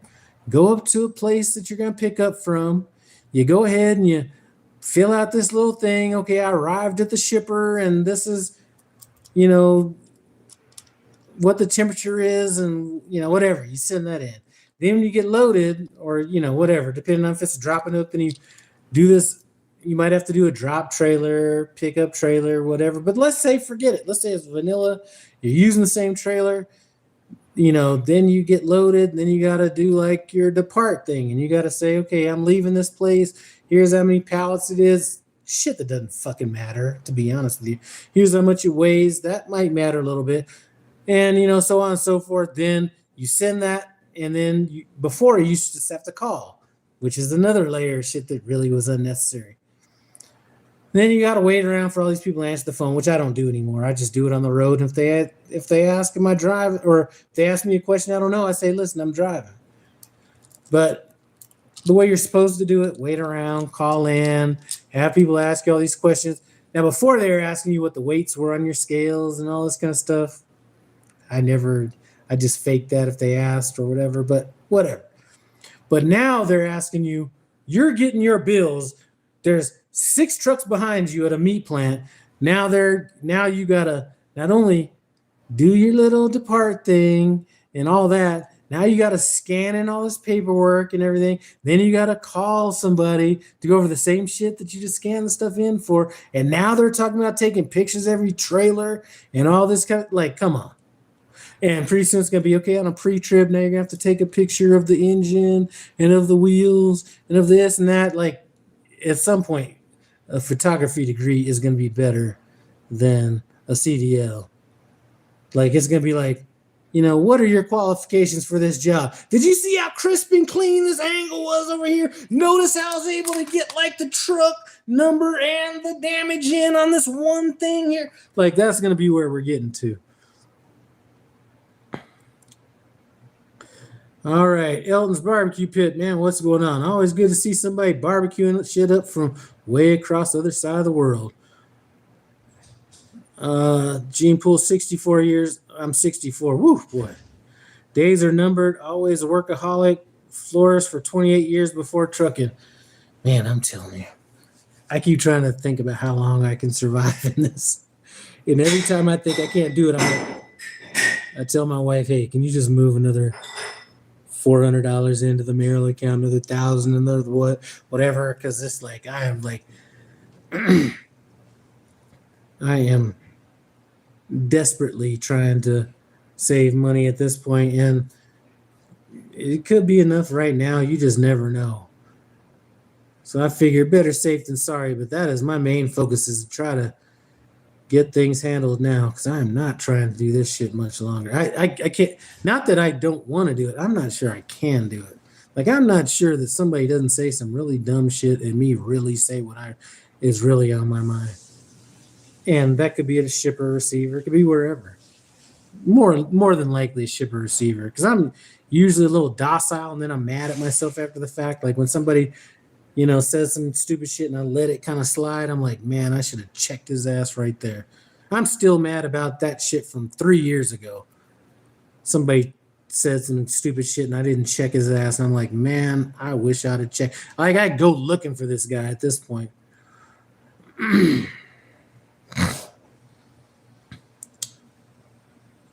I just swapped to Southeast Regional on call intermodal. Man, I know a lot of people like the Southeast. I could not do it. All the time? No. Like, I would be tempted to say, okay, give me on Midwest Regional, but I don't even think, like, that's where the majority of my shit is anyway. But then I'd get down south every now and then, and I get to these other places every now and then. So I'm not locked in. I don't think I could just stay locked into Southeast or even Midwest for that matter.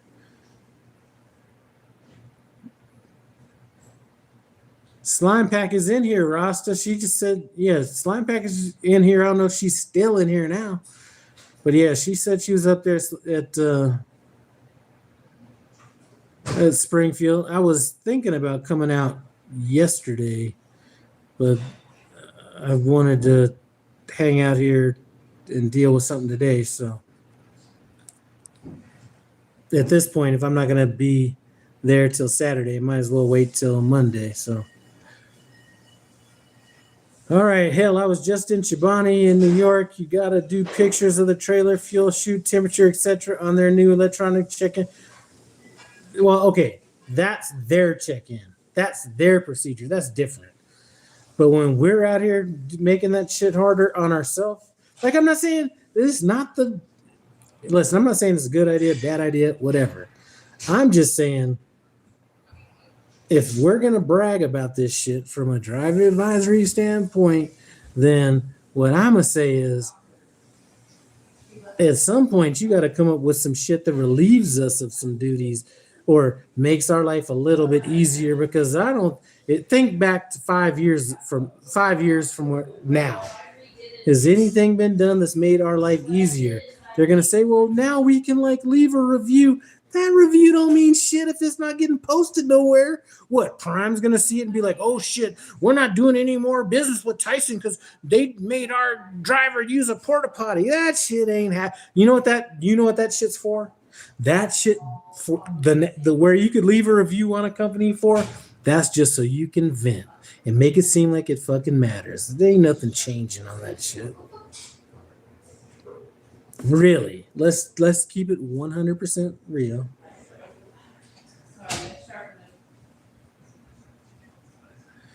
All right, Clay, I'm just done with the winter. I'll deal with whatever I'm doing.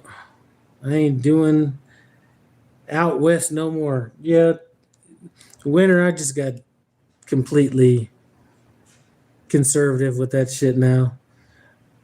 Because one thing I did, listen, and they tell you this.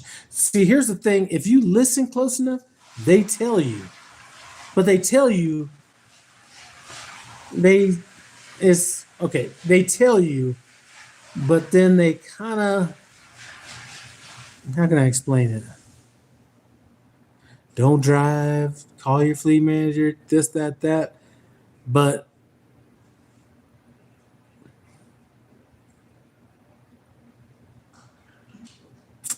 how can I explain this?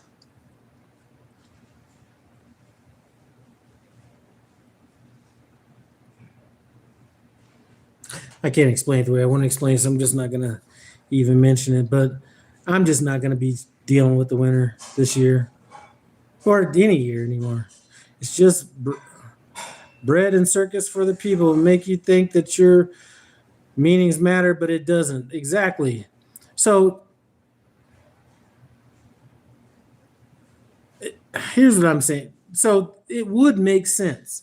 So just so you understand what we're talking about, Elton, is we go deliver a load at a place. Now, normally what I try to do at least 50 or 60% of the places I go is I try to leave a review. They have overnight parking, this, that. They're very professional, whatever it is you want to put in there. And I do that so the next time I go to the place, when I look up the reviews, I see my own review. And if I help somebody else, all the better, right? But now they're like, okay, well, now you could do it from the Prime app. So when you deliver the thing, it's going to say leave a review or whatever it is. And then you fill out, I don't even know what it looks like. Now, if you filled that app out and then you later down the road or, whatever, somebody else gets dispatched on that load. And then they're like, oh, shoot, let me look at the review. And they look at the internal Prime review, which could be different than the Google review. That makes sense. But I guarantee you there's no way that you're clicking on that. You're not looking at reviews that Prime drivers have left. So if that's not happening, what's the purpose in doing it?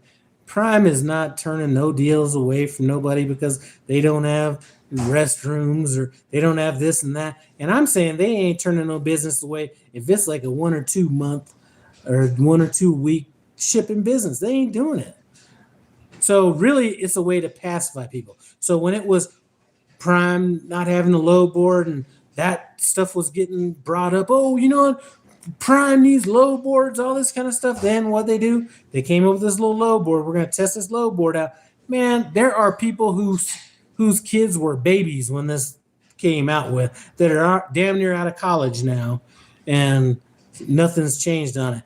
They didn't come up with this load board thing because they were trying to test the load board thing. They were coming up with this load board thing to shut people up that were bringing up shit about the load board thing. And then as time goes by, so many of these people quit by attrition or, whatever. And at some point, nobody's even going to be thinking about it. That's what that is.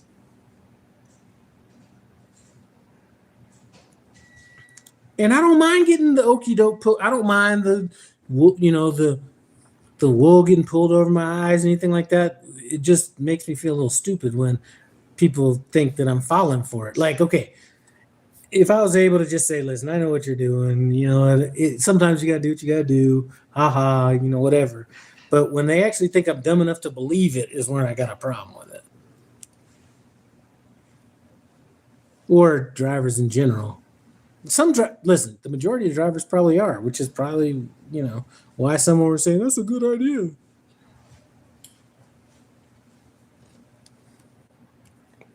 I tried that nasty shit. Let me just see how nasty this is. I already know it's nasty. That's the tamarind. It's just if it's tamarind, I don't even. You shouldn't even have gave it to me. That's like the worst flavor in the world. I handed it to you, label facing. I know what I'm supposed to read it. Yeah. Okay, no. You're an adult. Yes. That stuff is nasty. It's extremely sweet. Like very. I definitely wasn't expecting that from sparkling water. It's supposed to have some alcohol in it or something. Huh? Doesn't it have some alcohol in it? Tequila. Yeah. Yeah. All right. Hardest thing I do every day is keep my mouth shut. I lost my shit one day in O'Fallon at Shipper. Some employee poked into my conversation and man, oh man, exploded. Was the best feeling ever. Listen, that is one thing I've still maintained is I've maintained my professionalism at places even where I probably shouldn't have, and I still remember the time I should have unloaded on this little 20-year-old motherfucker that was out here like trying to down talk me. This was in Dallas. I still remember the shit. And I'm like looking at this guy and I'm trying to assess. Like I know I'm about to want to blow up and I'm looking at this fucking kid and what I'm seeing is my son. Except I'm seeing somebody younger than my son. And I was like, I was about to light him up. And I was just like, it's the one gift because getting old is fucked up. Anybody in here that's like over 55 is just like, being old fucking sucks. There's really no advantage to getting old, but the only advantage is that you have the ability to think through things a little bit better, and you're able to control your emotions a little bit better. Had I gone through that situation when I was even 35 and I had this guy talk to me like that, my current job wouldn't have been in my mind. None of that stuff would have been in my mind. It would have been getting in this motherfucker's ass would have been in my mind. And that's the only gift about getting old. And when I say the only, it's probably really the only. Well, just being able to look through anything in general,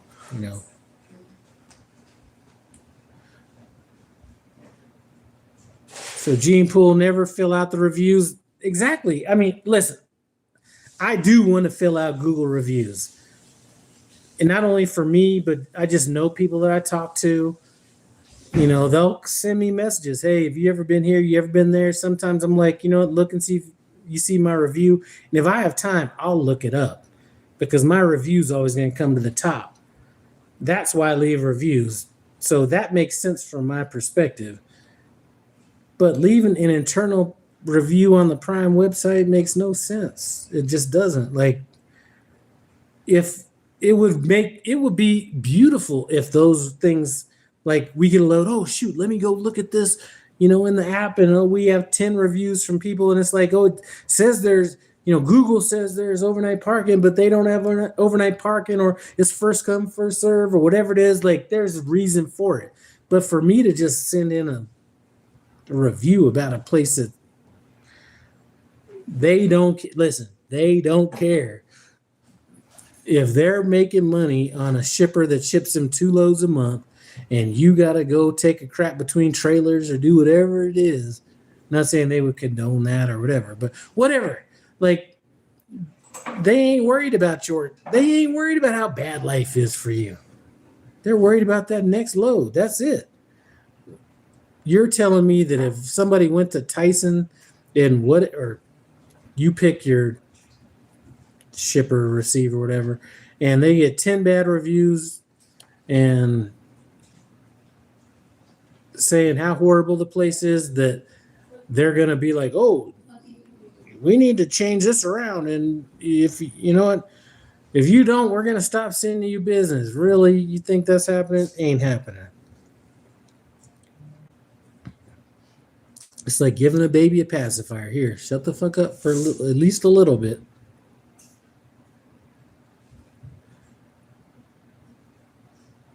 JW called and said, get your ass back to work. Oh, you talking about my JW. All right, that's 100% true. It's all about the mighty dollar, and you are one driver out of how many? Absolutely. And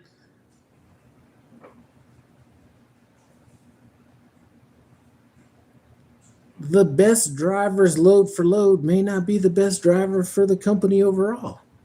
The best driver load for load could be somebody that's never fucking service failed, never fucking late, never did anything, but they may or may not take every load all the time. They may question shit. They may not be the easiest one to deal with. It may be a better driver, might be the one that maybe is a little late every now and then, does everything you want or whatever.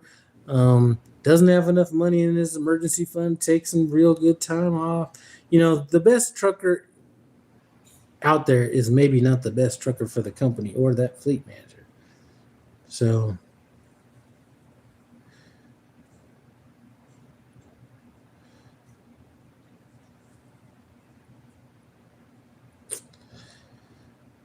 Lenny, now somebody actually, I was just thinking about calling you because I was just thinking about what's going on that driver advisory board, and somebody told me you might be out there on that bad boy.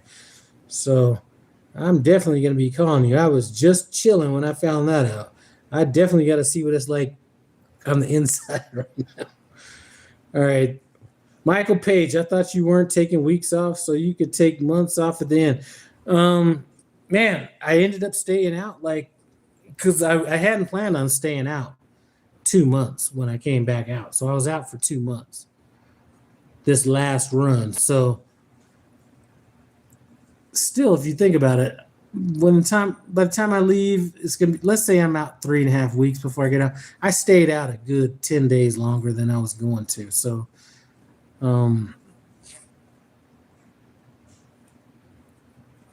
yeah. So I still plan on taking.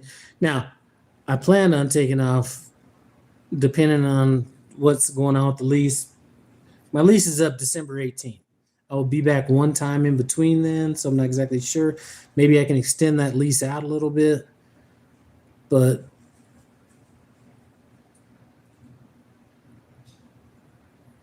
you know, there's certain things that, you know, revolving around the house and things that need to get done around here and stuff like that might determine if I'm going to take off 30 days or 45 days in December. So but either way, I plan on taking those days off.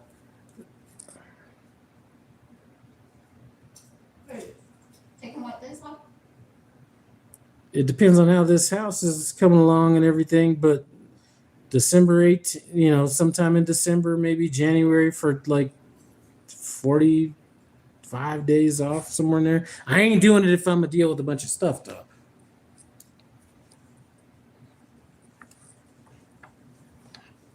I guess we'll just wait and see what we're dealing with. Yeah, that's what I'm saying. All right, let's see.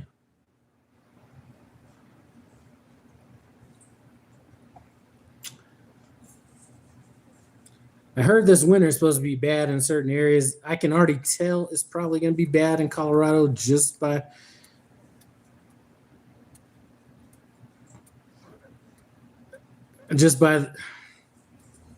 I think the moisture is going to start hitting a little bit different. I think the moisture usually comes through in the summer. I think it's going to start coming through in the winter. And, you know, So I think this is going to be a bad winter.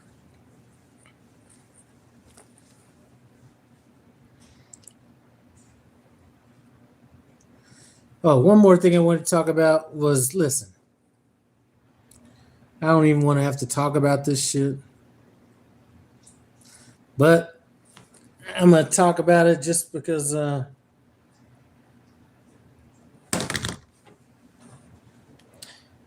I'm on Facebook, right? I really don't get too fucking political on my Facebook shit about anything, but you know what? I saw some. Listen, I'm not gonna make it no fucking like. If anybody wants to hang around, don't hang around, whatever, because of who I like and don't like, then it is what it is. But I see what's going on with this ship in the Gulf and all that kind of stuff, and sailors with mental health issues and stuff like that. That really doesn't matter. Do I think I'd be in a point where I'm trying to jump off a ship or act crazy or anything like that? That's not the point. But somebody that's never been in that situation and never understood any of that stuff and never, been in any military to fucking say something about it. So I took umbrage in that. So I said, you know what? How's a draft dodger gonna do that? Say anything like this, right? So some of the comments were a little bit deeper than I probably would have thought they would have been. Talking about Dumbocrats and whatever this shit is, libtards, whatever the situation is. I don't really care. Never in my life have I ever thrown a full voting party under the bus, whether it's Republican, Democrat, Independent, none of that shit. That's never going to happen, right? Because why? I have too many friends that are in all these different positions. And one thing I was thinking about was I have a problem with one motherfucker. Now, if you happen to like that guy, then love you, whatever. But I don't think what a lot of people understand, I hate to get on this soapbox, but it was something that irritated the shit out of me, was the average Democrat and the average Republican have more in common with each other than the average Republican and the far right Republican and the average Democrat and the far left Democrat. So we're closer than we are to the furthest extremes of our, whatever party we're going to proclaim and stuff like that. And, people are making life-changing statements based on little shit that really. So if you happen to be in here and you saw that comment or whatever, my thing is, I'm probably now, if you happen to be one of these guys that's like way super far left or way super far right, then maybe we don't have a lot in common. But I would say that the majority of us are closer than we are to the extremes of our party. And if I say something about one particular person, that is one particular person. And if you happen to like that person, then I don't know. But it's not anything personal. All right, I thought you were. All right, we already got to that.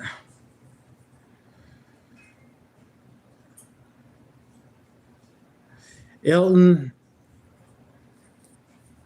from my perspective on all this stuff that you're saying is hitting way over there, is this. I don't care if somebody is right, wrong, or whatever. You could, it could be, you pick any random person in the world and they say, you know what, sailors are soft and they're not over there long enough and they need to toughen up. And, I personally might even be further on that side than the other side, right? Like I can see myself saying, I can see sailors being a little soft on this one. But at least I can say with conviction, I at least have been there. I've been on a Navy ship. I understand what they're going through. Like the people that are talking shit about this have never been on a Navy ship. They've never understood exactly how cramped that shit is. So at some point, it's like not necessarily what's being said, is who's saying it. Is what the whole issue was in this thing. Great. How about you? And that is, yeah, I do. Just some of the stuff that's been said is just rubbing me the wrong way. And then, one thing I will say, and I'm not trying to turn this into political, I look at Marine pages and stuff like that, and at least I can say the Marines have kind of rounded the corner and they're starting to be a little kind of, more not necessarily blindly following certain situations, but I'm thinking. anyway, that's all, and that's the way I think it should. That's the way it should be. So I'm gonna wrap this up real quick, just so there's no misunderstanding where I fit in this, in case somebody happens to be watching this. No hippie, Lyle, whatever, has more in common with the average Republican than I do the far left-wing Republican or left-wing Democrat. And I would assume that the majority of the Republicans I talk to, and there's at least one of them in here I know, and probably more, that is probably closer to me, ideally closer to me than he is to the far right extreme of his party. So what happens is you have people say certain things, they think it's an attack on the whole party, when it really wasn't. And it almost keeps people from standing up for the things that they really want to say. Anyway, that's enough. Hope you get what I'm talking about. Neptune 8, what's up? That shit hits news over here. All right. Yep.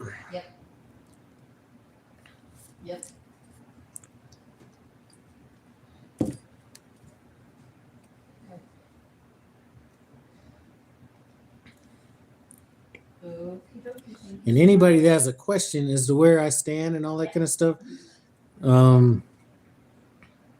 whether it be anything, not because I haven't mentioned it before, but when somebody's trying to check me on anything, and I say, you know what, let's go to these Facebook friends, let's take a look at them Facebook friends, and I see what I see. You cannot check me at all when I'm seeing what I'm seeing. You know what I'm saying? So you got to come with at least a couple people that are a little bit outside of what your scope is to even check me on anything. Anyway, enough about that. I haven't been able to catch your video since I started with Snyder. Heard your truck caught on fire. What happened? Neptune, I was driving through West Virginia, Charleston, West Virginia, and I'm driving in my light, my check engine light comes on.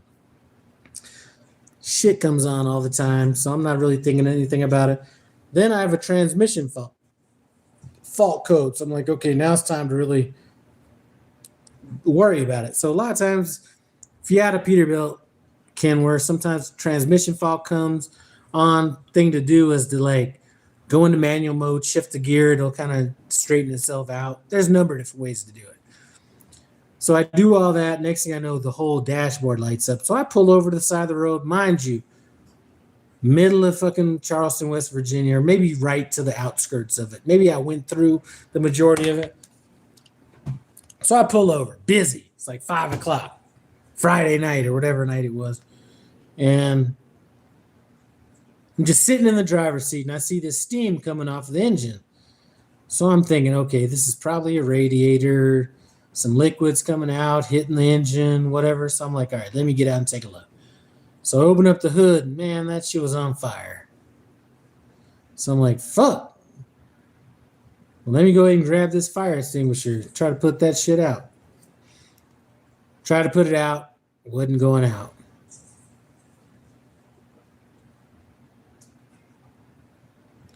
Try to put it out again, wasn't going out. So I went through the whole fire extinguisher. Then I went through the whole fire extinguisher. I was like, well, damn. First thing that went through my mind was, fuck, it's probably better being fully burnt than half burnt. But anyway, I'm like, okay, I got to save as much shit as I can. So I hop back in my truck, which is probably why my shoulder's still hurting. I don't know. But hop back in my truck, and I just have 4 duffel bags full of clothes, right? So I just go through duffel bags full of clothes, and then, I still have clothes that are on that truck now. So whatever I use, I bring home with me, clean it. Whatever I don't, it's on the truck. So similar situation. I just go throw all these clothes out on the truck, throw all these bags out on the road. And I'm trying to figure out how much time I have. So I got to keep leaving the truck to go look at the engine to see how big this fire is getting. So I'm doing all this, and save what I can, kind of call the police or fire department, whatever, and then that was it. So that was like April, last few days of April. So that was probably a blessing in disguise right there. See you later, Elton. Probably a blessing in disguise. Because I was coming up on a position where, you know, it's good having a paid off truck and all that kind of stuff, but when you have 400,000 miles on a truck, you're coming up to a point where you're going to have deferred maintenance that's going to get paid into the truck. So in my mind, I was able to get rid of a truck. It is maybe close to highest value and not have to worry about the downside of that, other than getting another truck, a regular lease, making payments and all that.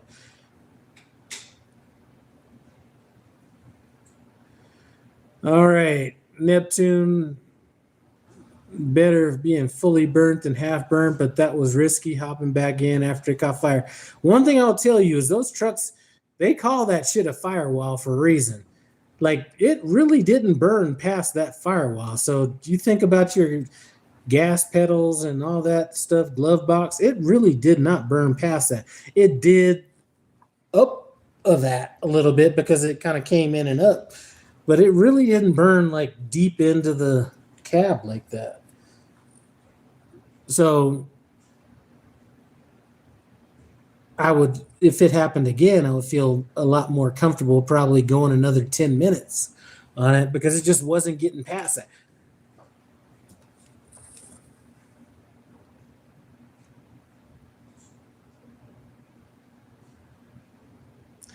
Do I have photos yet?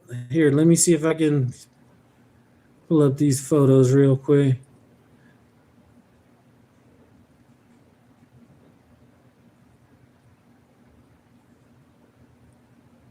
I don't know how good you can see it from. That's one. Well, that's a good one. That's two.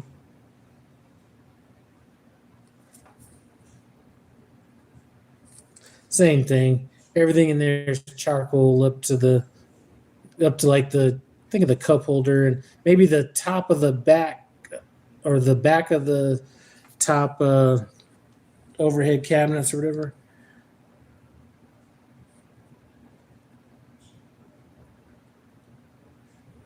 I mean, that's the engine there. You really can't tell unless you were able to look close. But the whole, like, half of the little visor hood area, you know, that whole area is burnt down.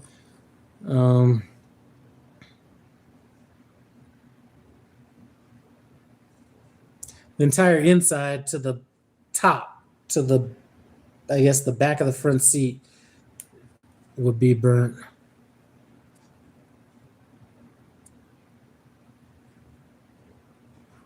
Yeah.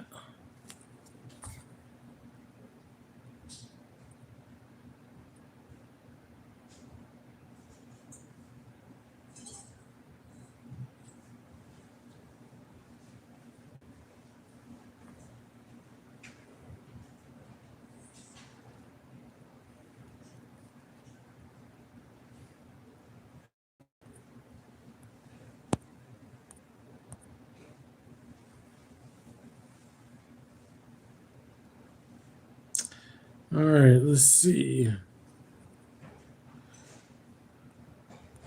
Yep, so those are the photos. Better that it didn't happen when you went to sleep. I don't know if it would have happened when I went to sleep. I was thinking about what potentially could have happened. And if you look at what a lot of Peterbilts have been having problems with lately, has been injectors, right? So I don't know if it was a leaky injector or something like that, possibly, or what. I don't think it would have happened when I was asleep. Now it could have caught on fire and then happened, you know, like got bigger or something like that. But I think that was the injectors. If I had to guess, But they're not paying me to guess. All I did was cash the check, so that's all that matters.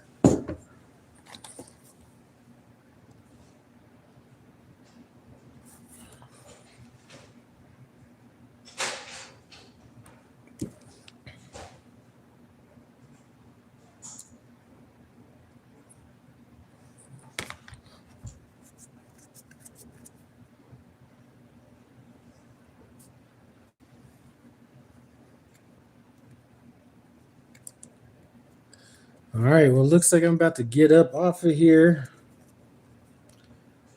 Like I said, one more full day, as we used to call it in the Marine Corps, one more day in a wake up.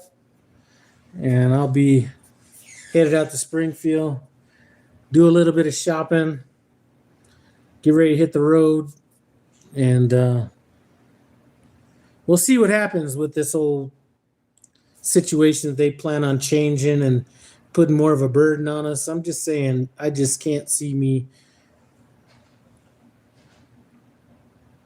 I think there's a good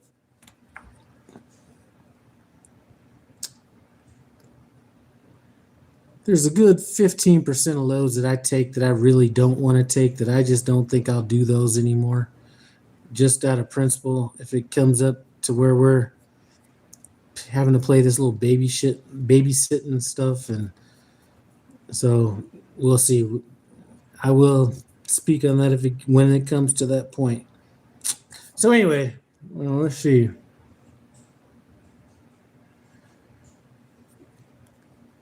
Neptune, when it gets to be being like Tim Travels and that old man job, I won't eliminate the old man job. It's just going to be the entire retirement part.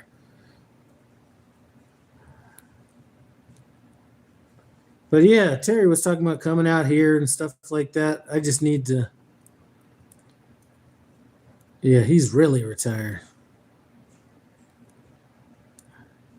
What we need to do is have Terry come out here, rent a van, and do like 2 grumpy old men videos going across the nation or whatever. And he could do like little historical facts about wherever.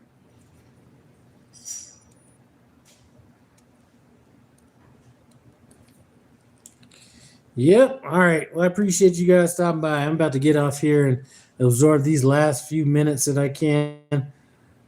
Yep. Maybe do that. I appreciate you guys stopping by. I'm out.